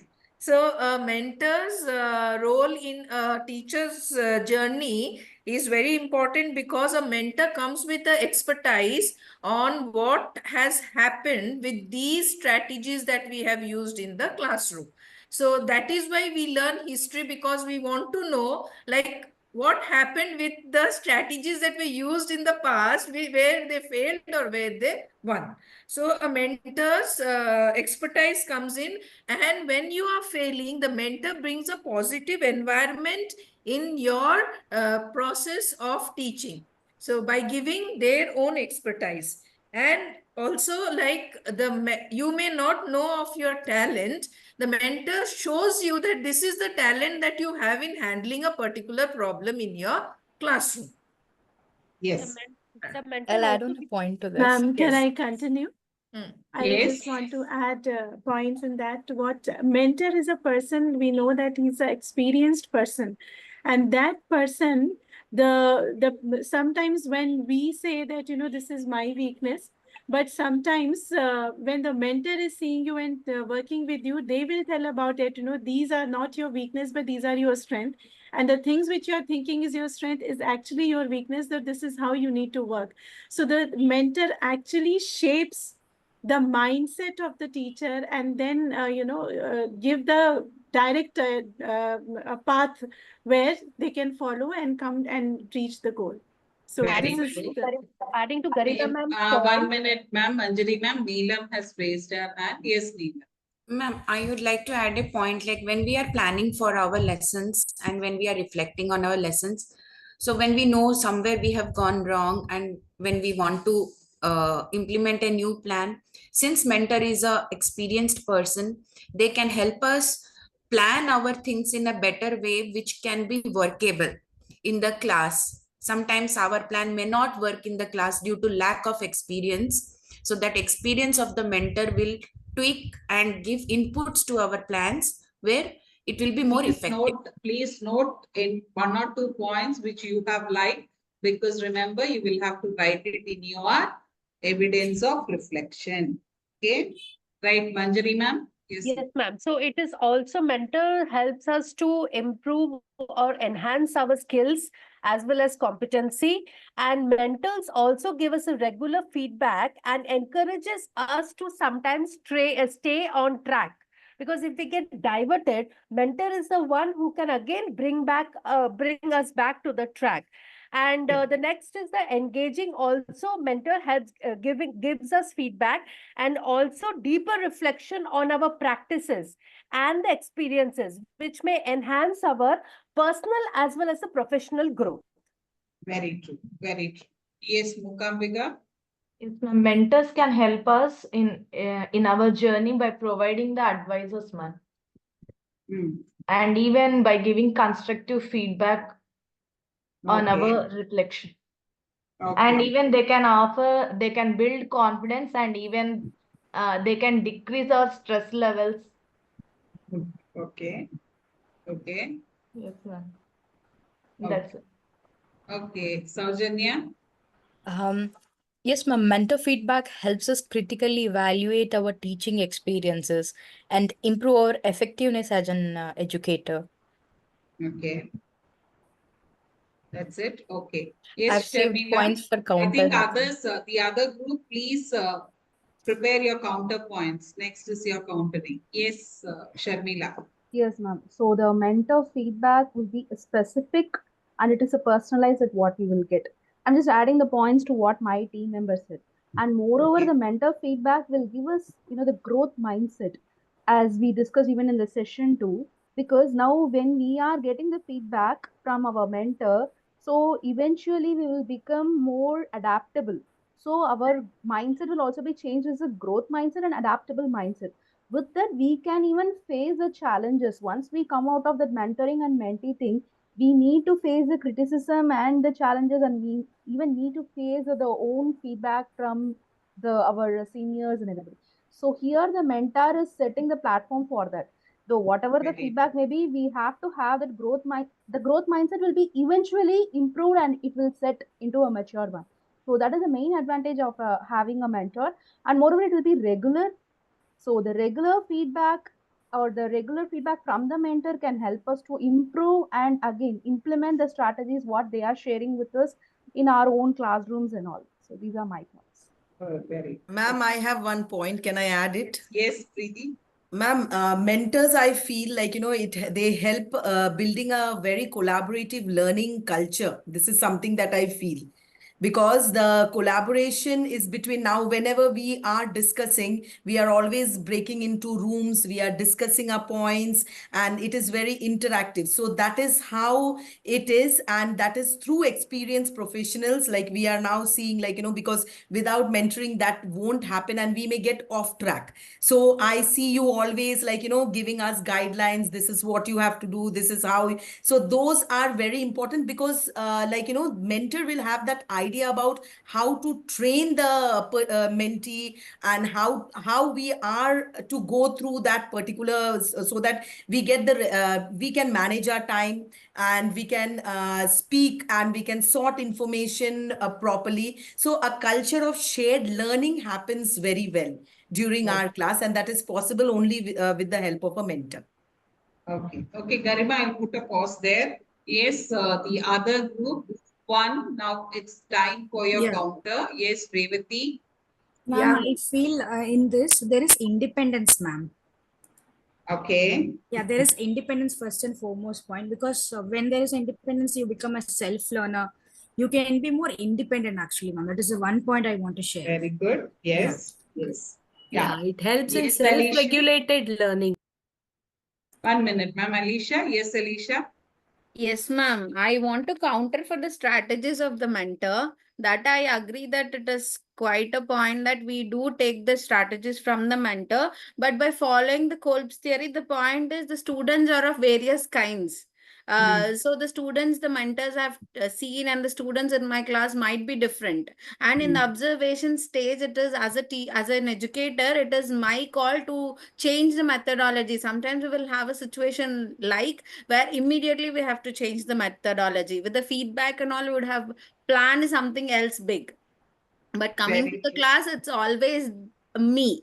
If my students are not comfortable, I should not. Though it is a very well versed and used strategy, I have to stop it there. So that is Very my true. take on it. Yes, Shravanti. Yeah, ma'am. And a mentor may not always be present during day-to-day classroom challenges, right? No, ma'am. So self-reflection using this whole cycle is an immediate, ma'am. And that allows the teachers to reflect in the real time rather than waiting for the external feedback. Very true. Okay. Thank you, Shravanti. Yes, Kushi. Yeah, ma'am. So like they told like, yes, mentor gives us the peer feedback. So feedback is something like, is it genuine or not? Like sometimes it may be, may not be. And also their experience speaks. Either, yes, their experience speaks, but the learners are not the same. And also there are many certain criteria where we have to concern the, like we have to take that. But here our theory will definitely make us to think according to the learners during the class if we implement. So very true. Yes, that's good. Now please note both the points, self-reflection as well as mentor points, because these are all points. See, sometimes you sit, you will not be recalling, but please do note these points. Yes, Shamba ma'am. So there is a thing called stasis where the teacher goes into a stalemate or becomes inactive because they cannot solve a particular problem.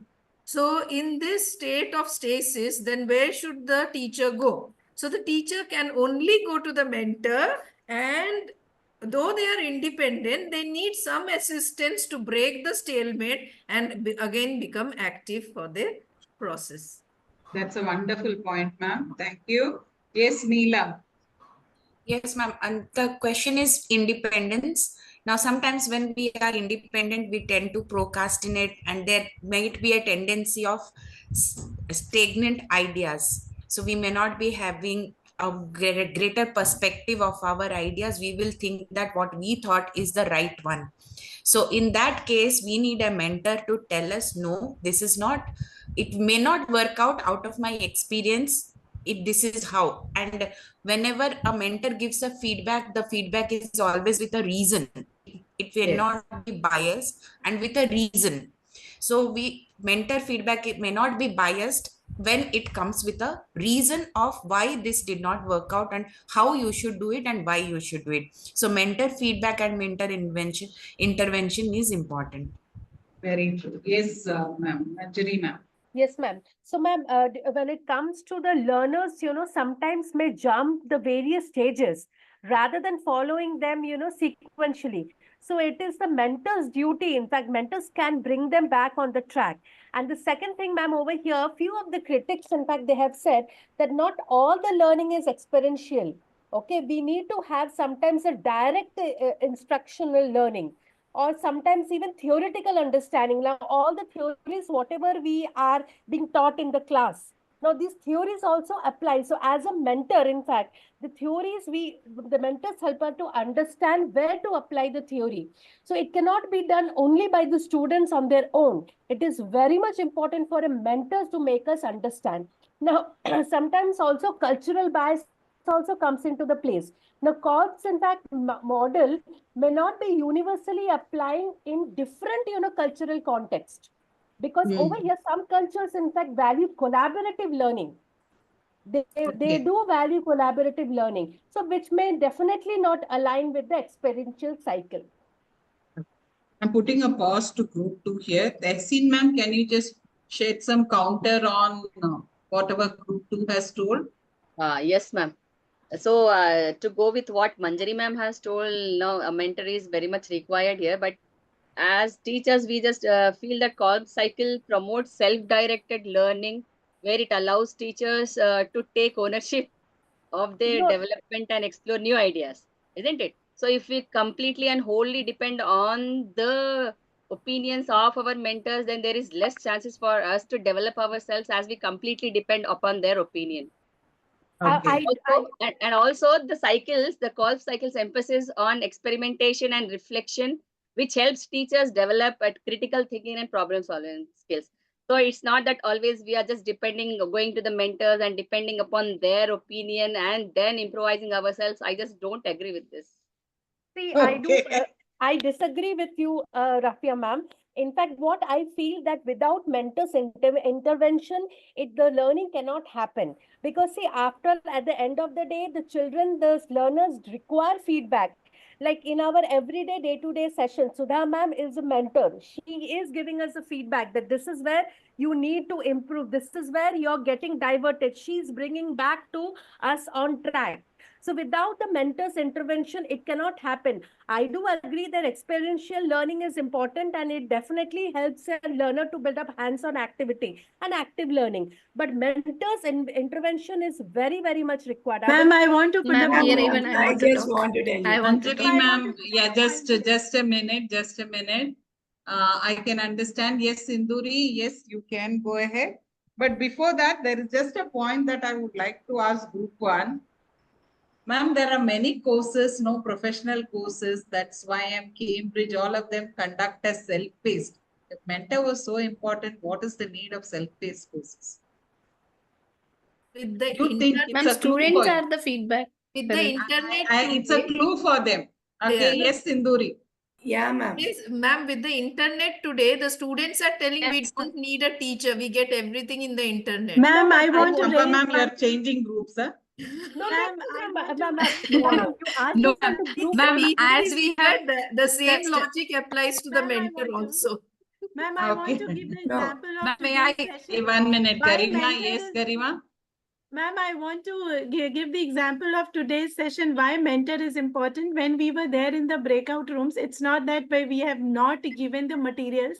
We were working, we know what we are supposed to do. but we Yes. have taken it to another direction. Then Sudha ma'am came and she gave us some questions and she said, you all have to work on this Yes, point. correct. So mentors need not to be there all the time, but their small guidance will help us to go to the right direction. That is why self-assessment, everything is there. But And with ma'am, their guidance, we But will be on right track and we will not go haywire. And then, that way we can connect with our learners also. yes, And and that ma'am, ma'am. is you why did mentors mention and about Saujanya, the just a mentors. minute. Mentors can be Shravanti, 1 minute. May Aarti, I? Miss Aarti, your input is needed because I'm just calling the non-participants. Okay. Yes, Aarti. Ma'am, may I speak? Yes, ma'am. I am agree with Yes. Garima ma'am. Why? Because mentors are very important, ma'am. Okay. Their small guidance also need us, ma'am. Sometimes we Why? are confused, ma'am. In anything, we are struck. We all know what we have to do, but we are not doing in the correct direction, ma'am. Okay. So how exactly should we go about doing it? Ma'am, can you repeat? How should we go about doing then? First we will discuss, ma'am. Then we are not finding anything. At that time you came and you told you can do in this way. So Okay. that guidelines we need, ma'am. That's it. Okay. Okay. Right. May I add a Yes. point? Yes, Saujanya, make it faster. We'll have the group discussion also. Yes, Saujanya. What? Ma'am, may I add? Ma'am, Just a minute. ma'am, I would like to give a counterpoint to the one who said that is mental guidance is really genuine or something. So, while Cope's experiential learning is valuable, I accept, but often requires external input for effective reflection for the Copes. Whereas mentors provide the essential guidance, what my friend said now, my colleague said, essential guidance that help teachers navigate the stages of Cope's model. Without mentor feedback, it is not just a feedback, as Garima ma'am said, it's actually a guidance. Without mentor feedback, teachers may miss the key insights during their reflections. Whereas relying completely on the COPE structural process might not account for the classroom dynamics all the time. Mentors can help teachers adapt the process to their specific context, ensuring the reflections that are relevant and practical actually. So I can say that mentors often have a practical experience that transcends theoretical models like COPS. Yeah. Okay. Ma'am, may I? Yes, Yeah. please. Next Ma'am. person. Next person is Kushi. Ma'am. So here, like what she said, like, yeah, ma'am, students can also be the feedback, ma'am, for us. When we follow the COPS theory, so for every stage, the student's performance or the student's we will get the clear feedback there also. Yes, we like after this, yes, the mentor can also give us the feedback, but first we have to follow this, like we should be independent and we should have our own experience rather than like we have to take what is good, what is not. So here our self experience will make us to learn what is good from the feedback of the students also, and the real time we will have our own general thoughts also during the class, whether it is good or like the COPS theory is like it been implemented, or sorry, it's going good or not. Okay. Yeah, yes, Shravanti. After Shravanti, I'll just go on to Chaitanya. Others can blow away your hands. Yes. Ma'am, I just want to counter Manjari ma'am. Manjari ma'am has told that you have directed us. Yes, ma'am. Mentors can be valuable, but true reflection practice must come within a teacher, within ourselves, because we have to constantly changing ourselves. It's true, ma'am. Today you have helped us, giving us the points, but if doesn't happen, also, so you will be getting. We will be facing that, and we'll learn from our mistakes, right? Okay. So self-analyzing is you have directed us, but always a mentor will not be staying us with This, us. We have to. I do Okay. agree, Shravanti ma'am, I do differ with you. I differ with you. The reason is self-regulatory. Yes, obviously, see, self-analysis is very much important. But unless we understand where the gaps are, we will not be able to analyze. See, analysis only happens, when we understand the weaknesses. Otherwise, how do we know? So mentor helps us to understand our weaknesses. And to answer Sudha ma'am's question regarding the self-regulatory courses, there are very much many online courses over there also. If you see, ma'am, there are mentors. There are, because see, the moment, we answer, suppose there's a incorrect answer, we do get a feedback stating that this is an incorrect answer. You cannot go to the next level, go through the course again. So that is also, we are being mentored by, you can say the software or whatever. So mentorship is very much required at each and every stages of our life. Okay. Yes, Ma'am, Chaitanya, may let I us make add it on? fast. Chaitanya. Yes, ma'am. Yes, ma'am. Actually, like I want to counter group 2 about this, ma'am. So if we have a mentor, actually, when we have any problem related to the academics, like anything, so we'll think about up to certain extent, and we'll get an idea instead of deep thinking. Like we have a mentor, so immediately we can go and ask. We can take some suggestion from them. So like that second thought will be there. But if it is a self-learning, ma'am, so it is experiment and fail. From failures, we can learn more actually. So instead of approaching them immediately and getting the solution and getting the guidance, if we try by our own, then we'll get more knowledge comparatively discussing with the mentor. I felt like that. Okay, now, ma'am, Chaitanya, ma'am, just 1 second. I just want to, I want to, in fact, counter your arguments. Now you tell me we are doing the Cambridge course. Everything is being provided. I'll just give you a simple example.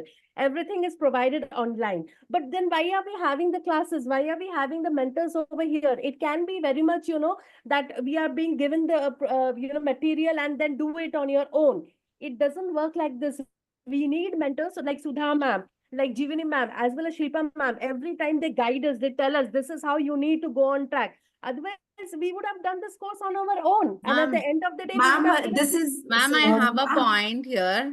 I have a point here. I definitely agree with Manjari ma'am. But here, we do need mentors. I really agree to it. But we need to work ourselves also. That is also equally important. If we are not reading every class, first point ma'am will be saying Yes, that you're right, we Alicia. will read, Alicia, then yes, I'm putting a stop here because Sinduri, yes, I have not heard your voice, so I'm allowing you to speak.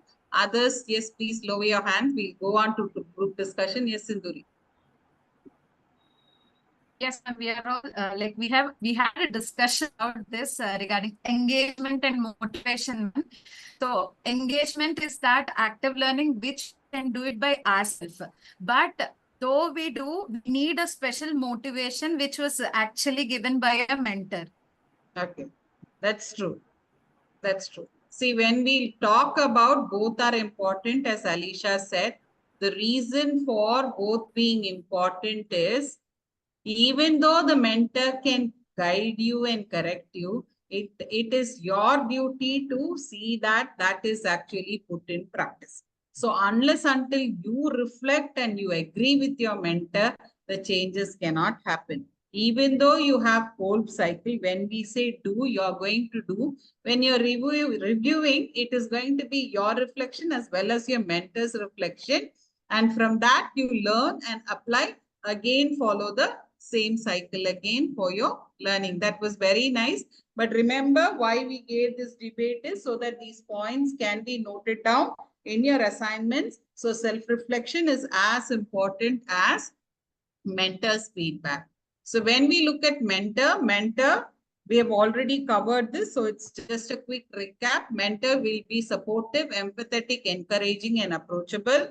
Mentor will be talking through your problems and helping you solve them. Remember, they will not solve problems for you because I've had candidates who thought mentor will write or program leader will write. That is not going to happen. Please understand that. Okay, and will provide positive feedback. Remember, always it need not be positive feedback also. Yes. Then supportive, they will be helping you to identify what are the next step, how to improve your knowledge, skill, and attitudes, and set realistic targets for professional and personal development. Review your progress and how much you have reached on the agreed targets. Share the challenges, share their experiences, help you grow at your own pace. Remember, that is more important. A mentor will not thrust upon the pace of the mentor to you. You have to grow on your own pace. Okay, so when we look at mentor, reflection, when you're talking of reflection from a mentor as well as from your side, it should be deliberate. There should be purpose in your reflection. It should be structured. There should be linking theory to practice to do with your learning. And also it should provide developmental aspect of the change that is needed. Okay. Now let us go to reflective journal and your peer feedback. So I'll start with group 1. Group 1, your topic is, for group discussion, is understanding reflective journal writing. What is the effective technique? And based on that, also you will have to comment on what are the practice that make a class effective. What are the key features of an effective class? And why do you think those features are effective? Got it? Yeah, so group 1, you can start your presentation or discussion based on this.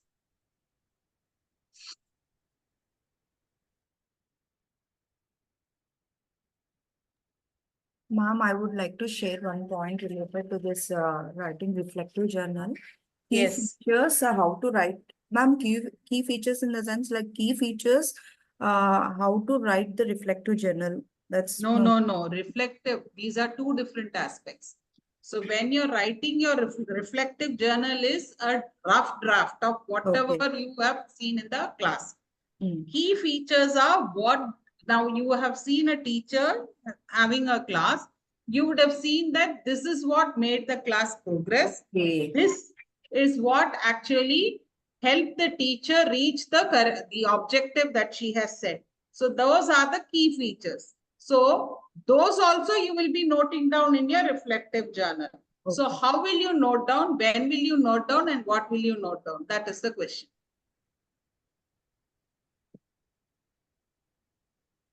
Yes, I think you have had discussion. Yes, Kushi, you're in group 1. Yes, ma'am, I'm in group 1 now. Yeah, yes, please. See, like when we observe a class, like first thing is the students' involvement, ma'am. So when the students are able to answer it, it is a where we will take a reflection of, yes, the students are understanding. So that is one reflection. Now, like when the mentor, the way the mentor asks the questions, that shows that is a feature where the students are really engaged, are going in a right track or in the same path of the topic connected. Also, the reflection depends on the like assessment. When she takes the assessment at the end of the class, is that assessment relevant to the topic? So during that time, we can also know that is the mentor has taken the effective reflection and the related to that topic. So 3 stages where the student involvement and also the questionnaire, what I feel, and also the assessment criteria, how it is being taken. Okay. Okay. Yes, Veena ma'am. Yes, ma'am. Ma'am, you have asked us about what were the practices that made the class effective. Now, when we talk about our group discussion we had now, the class was made very effective because you had divided the class very clearly into groups, and each group were given clear instructions on what they were supposed to look for with a proper time frame for that. So if we analyze our class today, these were the things which were very, very effective in the class. Key features here. Veena ma'am, so I'm just asking you so that that example you should connect it with theory. Okay. When you're saying a key feature, remember you have to connect it with theory. So which theory can you connect it? Ma'am, here we can connect it with I don't know. Don't. Okay. Anyone can help her? Anyone can help her? Constructivism, ma'am. Constructivism. Okay. Was scaffolding there? I don't think so. No, scaffolding was not there, ma'am, but it was, I feel, constructivism, ma'am. It need not be constructivism. It can be other theories also. Please think about it. JB's learning theory, ma'am. Yes, what is it? DWEY is due base.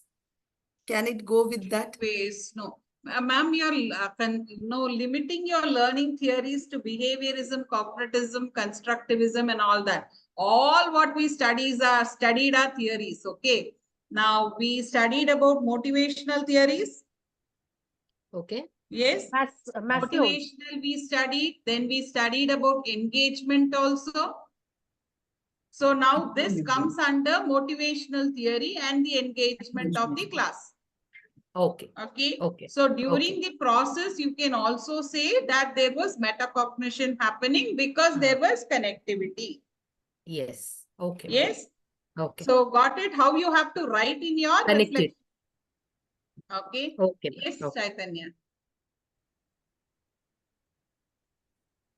Yes, ma'am. Like in a class, same as Veena ma'am's example. I want to take one example, ma'am. Like recently, I have observed my peers class. In that, I have observed teacher first after entering into the class immediately, she have checked the prior knowledge of the students. No. First, she wrote the learning objective of that particular class on the board. And she have checked the prior knowledge of the students relating that objective, like whether they have a knowledge about that topic or not. Then after asking randomly, she made to ask different pattern questions to the children, and children actively participated in that. Like they are very enthusiastic. Chaitanya, now you have told me 3 points. Yes, ma'am. First one was prior knowledge Prior connect. knowledge. Objective sharing, you told me. Yes, ma'am. Second, prior knowledge connect. Third, questions. Now, all these 3 you will have to connect with the theories. Like answering the questions will come under. What is first one is sharing of objectives. First Why one, do you think that was a key feature? Because, ma'am, children will come to know what they are going to learn about on that in that time. Can understand. So, which theory can you connect it with? Like so, it is about the goal she's telling to the children. Setting for the, so it's about a goal setting theory. Yes, okay. Goal setting, or you can connect it with Maslow's because you are giving them a certain attaining point, right? Yes, Next one. I'm not saying that this is how you have to. You can go through different and you can connect. Second one, prior knowledge. Prior knowledge, this is like constructivism, ma'am. Very true. Yes. Next. And third one, like asking active questions. participation. Active learning is happening in the. Very good. Now you're all of you are able to understand how you have to connect. Okay. Yes. Right. Yes. Thank you, Chaitanya. Yes. Yes, Alisha. Ma'am, so already Chaitanya ma'am has told, but I want to repeat it. No, you will have to tell it because there will be different theories coming up. No, Don't ma'am, think that I'll one definitely theory tell only. it. Yes. What I felt that it is effective is the asking of questions continuously, ma'am, to assess the children.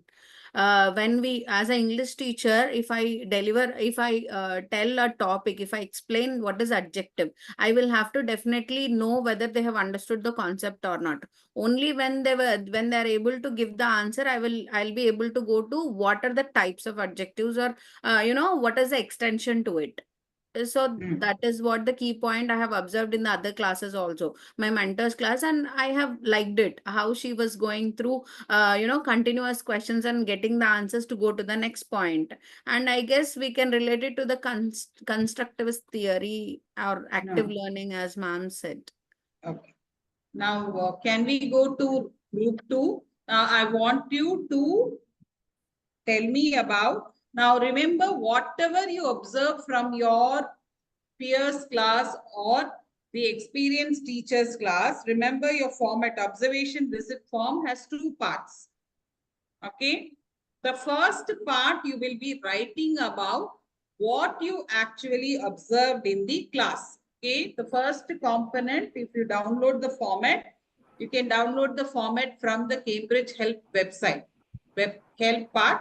So you will see the first part is what are the key features they have told. Okay. So you will be writing about this is what the teacher has done and relate it with the theory that you are aware of. Please don't think about all the new theories. Start from a lower level. Give 1 or 2 theories that you felt that it is related with. The second component, just now I told, no, the discussion with your mentor. Now the mentor and you will have to sit and discuss. You have observed certain key features, isn't it? Remember, the key features will be written in your journal. When you're discussing with your mentor, each key feature, you will have to analyze, why did you think it was a key feature? Okay. Here, theories are not required. The second part, theories are not required. But a detailed analysis of why do you think that part from the experienced teacher is a key feature is needed. Okay. Again, I'm repeating for this for every batch. I'm repeating it for your batch also. Artifacts when you're presenting for your unit 1, do not put photos of your experienced teacher's class. Only the experienced teacher's lesson plan is needed. Do not to put any photos of the class that you have visited. Okay. Artifacts in your unit 1 must be related to the theories that you have learned and theories that you have understood. How you represent that theories. Clear? You can go through the exemplar and check again. Okay. So, ma'am, under unit 1, we should like in artifacts. I will come only back to lesson that. plan. Yes, Okay. only experienced teachers lesson plan. It need not be Cambridge format. It can be your own institution's format, but have a clear segregation of time. Learning objectives must be there and a plan of what is the teacher's work, what is the student's work. Okay, that must be given. Yes? Clear? Okay, now let us go. Last week you would have observed, isn't it? Group 2 members also would have observed, or previously you would have observed a class. Now relate your questions on analyze the key features that you thought that made the lesson effective. Okay. Now remember, first part we did it with group 1, the first component of your observation visit form. Now I want you to talk about the second component of your observation visit form. Okay. So you talk, don't worry, we will be correcting as and when it is happening. Yes. From group 2, can we have? Ma'am, like more time is given for reflecting, ma'am, rather than for instructing. You will have to tell me the class because I don't know which class you have visited. So give a preamble and then tell me. Yes, ma'am. It is of class 5 only. Like for the group, like class group activity, like the key features of like what are very important. The time limit was very limited for giving the instructions, ma'am. So Okay. that the students can analyze the questions what the teacher asked, and they can take time and give the proper answer what the teacher wanted from the student. Okay, so why do you think she did that? She wanted the students to go through the content what the students should know, ma'am. I didn't understand. Content for the students. Yes, Is ma'am. it only for the content or was it related to any of the objective that was given? Yes, ma'am. The teacher wanted the objective to identify the new words from that lesson, whatever it is. So the teacher instructed the students to find out the hard words from that paragraphs. So that was the instructions were very short, and she has given much time for the student to refer the context very clearly and find out which was difficult for the particular student to come out. Okay, so what were the advantages of doing this? Remember, when you're analyzing, the advantages also must be there. So what were the advantages? So the student was able to read completely. So when the student was able to read completely, so he or she himself was able to analyze for himself, like reflecting what is her understanding. Okay. Metacognition. He was doing what I understood when the teacher explained it, and what I'm able to connect what while reading. Okay. So can we say that she focused more on independent work? Yes, ma'am, according to the Cobb's theory. So what is the advantage? Now remember, what is the advantage of independent work? As we discussed in the before session, the child was able to analyze where he was not able to understand and where the child was very free to understand. Self-learning. Very good, very good. Now remember, when you're writing that as a key point, you should write all these aspects also. Okay? Yes. Yes, Sharmila. Yes, ma'am. So I have observed my senior class of stage 7. So it's a math class. So the teacher explained about the statement problems related to mensuration, Okay. measurement and area and perimeter. So there the problem come across like a circular garden which has a lawn inside, and it is not covered entirely with the lawn. So literally we can map it like a concentric circle. So inside the circle fully filled with lawn, and outside some part is not filled with lawn. So students were, if it is a rectangular garden, students were able to understand because it is just literally L into B and they can give the answer. But if it is a circular garden, students need to think and they have to give their idea. So what the teacher did is she asked the students to come to the ground, the playground, and she could able to literally create a circular garden with the student with the small objects that what she found out, and she was able to give the lawn kind of feeling inside the circle. So there she asked the students to hands-on experience, which I found that she made it, which is very important when it is teaching for mathematics. So she asked the students what is the area of the lawn covered in that circle. So students were able to calculate the radius, and as per the formula they were able to calculate and say how much is the lawn is occupied in the circular garden or the circular part. Here the teacher even went to the next level of giving the own problem, and she even extended that to the next part, like how much cost it will take, like if for 1 square meter this is for $2, how much cost it will take. So she extended the curriculum into next, like she introduced, or not she introduced, she linked the financial literacy also over there, and she gave the idea of it. So the key feature which I felt is uh, extend, the connect extend challenge. So she gave the concept of she connected the theoretical concept with the practical one. She extended it to the financial literacy, and she challenged it with some trigonometry questions. So this I found that happened, and students learned it. Class 7 has trigonometry. Yes, ma'am. So she gave an idea like how it can be useful. They don't have no trigonometry. Class 7 No, she doesn't just have. gave it just. And one more thing is, you were talking, now remember, you're talking of a circle, concentric circles, okay? And your starting was very good. You took it like the teacher took to the lawn. So that connect you can make, you can put a theory there when you're writing the explanation. This actually provided a visual appeal and a hands-on approach for the student. That was right. Then she extended to financial literacy. That was also okay. But remember, the connect should come properly, okay? Like what is that, grassing the lawn or something like that, it has to come. The third one, do not connect it with trigonometry because you're jumping concept. You're now in circles. From circles, you've jumped to triangles. Okay? That should not happen.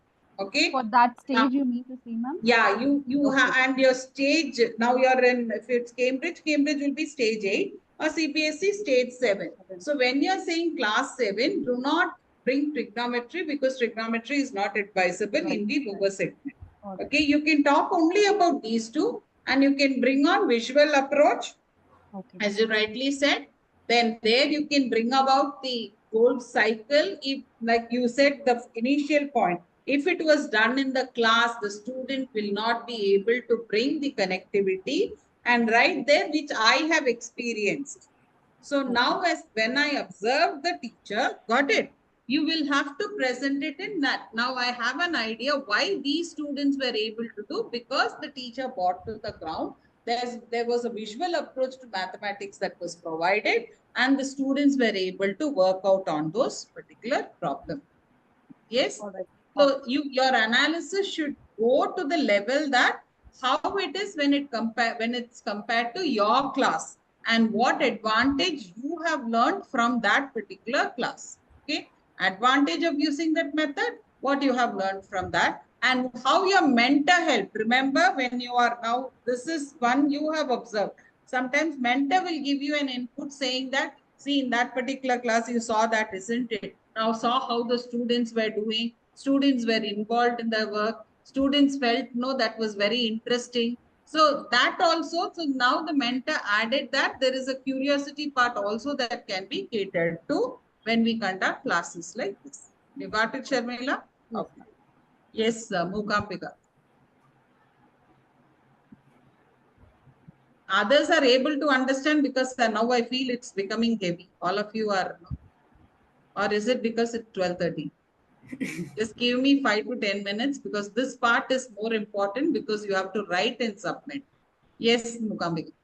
When I visited one of my peers' class, ma'am, she presented her specific learning objectives at the starting of the lesson and displayed them on the board, ma'am, and revisited them throughout the class.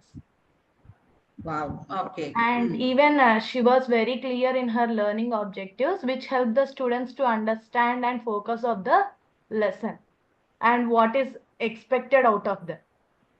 So that was a very good point. Now remember, when they revisit frequently, what is the advantage? The student can focus on the very learning. Good. They can, you're bringing back the students on to the main objective of that particular period, right? And when students know that specific goal, man, they can be engaged more into the lesson. Very true. Very true. And even we can, by revisiting them, we can connect to the metacognitive. Revisiting, yes. Yes. Cognitive levels and metacognitive levels even. Yes, that's true. Yes, Yeah. ma'am, that's. Remember, you will have to have at least, okay, 3, I would say recommend 5 key features you please observe. Okay, Yes, don't tell that how we will get 5. You will get more than 5, but limit yourself to 5. The key features you can write and elaborate on it. Okay. Yes, Shravanti. Ma'am, I could not, get into it because I was out of the class due to some technical issue. Can I, ma'am? No. Yes, please. Yeah, ma'am. Ma'am, I went to the peer observation for the introduction of letter N, ma'am. There, the teacher has started the lesson with the prior knowledge, like before N letter has been introduced, she has asked few questions regarding to the M, ma'am, to recall the thing, and then she has continued. To grab the attention, she has just started with the song, N letter caphonic song, ma'am, where the children were captured the child's attention and made the excited to learn. And even she has continued it, ma'am, with a story on letter N, where she has included all the few N letter pictures and the words with the flashcards, ma'am, which really, where the child got very excited and grabbed their attention. So, according to the Skinner's behaviorism, ma'am, anything lively, memorable songs or the teachers provided positive stimuli, ma'am, that made the students more lively to associate song with. Yeah. Shravanti, I'll just recap for you so that I'll have an idea. First, your prior knowledge was on letter M. Yes, ma'am. Second aspect was the phonic sound of N. Yes, ma'am. Okay. Then third was introduction of letter N. N, ma'am. N story. Introduction Yeah, of N story. Okay. NS story. And last is recap and Yes. assessment. Yes, Okay. ma'am. Now I just want to ask you, where do you think behaviorism comes in this? Because you Ma'am, connect. like, no, ma'am, she has reinforced, like, again and again, she has sang the song, ma'am, where the child can connect with it and they were singing along with them. Okay. So, here the child, she has grabbed their attention and gave again and again practice so that the child can sing. All the children are able to sing, ma'am, along with her. But no, I really doubt that comes under behaviorism. You just recheck on that because it's a song. Yes, it's ma'am. a song. If it was a word, I can understand, but it was a song. Okay, ma'am, in that song, we hum songs, isn't it? ma'am, related to the N, no, ma'am, phonic song where they have N words, right? In the song. I see M or N. My question is, when there is a song, does it come? See, when we are talking of songs, what does behaviorism emphasis? I think she dropped. Here, reinforcement is a key to learning. No, ma'am. Yeah, reinforcement is a key, but what is actually behaviorism talking about? It's more about carrot and stick models, right? About Rewards and punishments, okay? Rote learning, okay? More of rote learning because it's again rewards and punishments. Now, my question is, now your phonic song, how does it come into that category? Remember, all the theories talk about repetition, all those. But when you're talking of song, okay, there is a music sense added to it. Okay. Where is she?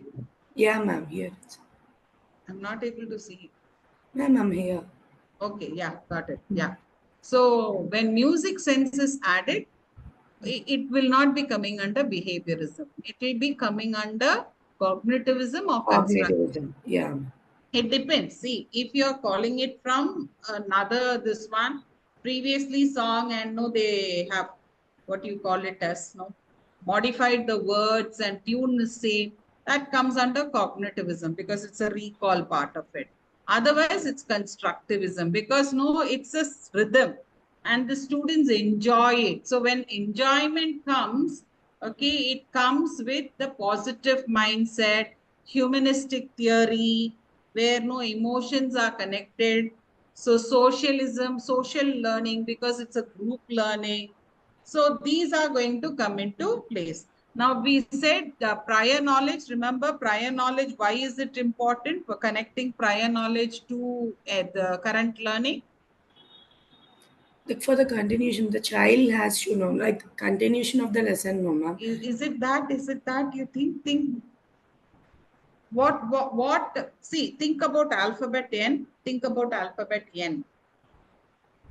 Where do you get the connectivity? Sequencing of letters, ma'am. The after letter, right? The next one. So sequencing one, the strokes will be similar. Yes, ma'am. Strokes will be similar. So that is the reason you're connecting. Differences Okay, the between. strokes also will be similar. So you're connecting based on the strokes also. So the students are already exposed to a particular type of strokes, which are much more than N, and N becomes a simpler version of that stroke. Yes. Okay. So that analysis must come. Okay. Then you said phonic N. Why do you actually want them to sing and practice that N?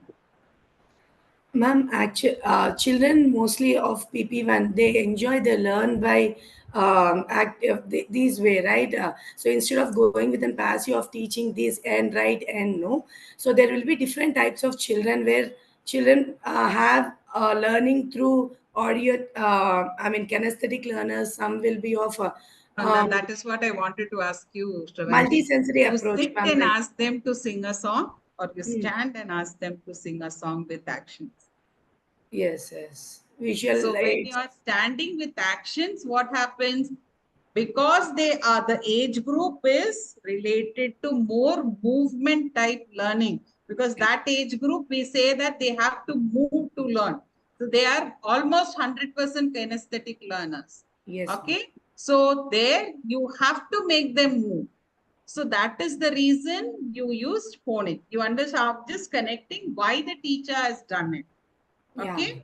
Next, introduced N through story. Now, why story? So the few children will be very interested in learning through stories, ma'am. Like this is also one of the way of the learners. Like we have children pick the words from the stories more easily than unless and showing a flashcard. Some children, we have those type of children too, where they grab the lesson more actively or more efficiently through stories. No, every child actually, even we love stories, isn't it? So you can just connect it. I'm asking you to connect it. The story, once the story is introduced, why learning happens. That should be your key feature analysis. Okay. Then you will be writing about the letter N, flashcards, the use of flashcards and how it ended. Got it? Tracing, yeah, tracing and visual aids, ma'am. There. Yes. Yes, Kushi? Yeah, ma'am, just like a poem recitation, can it be performance arts, ma'am? Yes, you can have performance arts also. Okay, that's it. It depends. See, one thing is how it is not your class. When your class comes, you design in any way. But it is an experienced teacher's class. Your observation, you are going to write down. I'm just telling you how what you have observed, you're going to write. Okay. How to connect it, I'm just telling you how to connect your observation visit. Yes. So any questions till this? Please maintain a reflective journal and have the practice of writing a reflective journal. The reason is, even after your certificate, if you want to pursue for your diploma, you need to have a reflective journal. That evidence also must be submitted to Cambridge. Not required for your unit 1, not required for your module 1, but module 2, module 3, yes, you will have to submit your reflective journal. So have the practice now onwards. Okay. So I'll just share your week 1's, this week 10's homework. So you will have to collect the lesson plan from the experienced teacher whom you're observing. Schedule a visit to the experienced teacher's class, observe the class. Complete your unit 1 observation visit along with your mentor. Remember, you are going to visit along with your mentor. And remember, wherever you're writing the observed class, it has to be experienced teacher. Okay, many of your schools use mentor for teacher. Do not use the word mentor for the teacher. Okay, use it as an experienced teacher only. Okay, submit it to your mentor, then to me in a folder labeled as unit 1 in your drive. Okay, all the 3 units, put it in a single folder so that anytime I want to go back and check also, I'll be having, because unit 1 is first, unit 2 will be in connection with unit 1, and then unit 3 will be in connection with unit 2. So it has to be in sequence, and towards the end of your unit 1 evidence of reflection, you will have to write about how you are planning to go about your unit 2 lesson. So that I will tell you when we are meeting for unit 2, because it's the last line that we can do. Okay, last line that we will be having. Clear, all of you? Any questions that you have till now? Any questions that you have? As sir rightly said, we expect this batch, all of you, to submit together, so that don't worry about how you will upload and all that. We will do that. Okay, but we would like you to submit together so that we can finish this batch at the appropriate time. And no, please do not take negative way where whichever feedback I am giving, you will have to improve than what your previous batch had done. Okay, to get a distinction. So every batch, it's a challenge. Remember, your benchmark is not the exemplar that Cambridge has given. Your benchmark is your previous batch. Okay. Yes, ma'am. Jeevani ma'am, you can take over, ma'am. Yes, ma'am. Thank you so much. I think it was very productive discussion today. And you're going to have 2 days break, right, coming up. So please don't consider as a break. And then I know we all want you all to enjoy your Dashra break. But this unit 1 closure, whatever assignment Sudha ma'am has given, it's very important for you to focus and work on.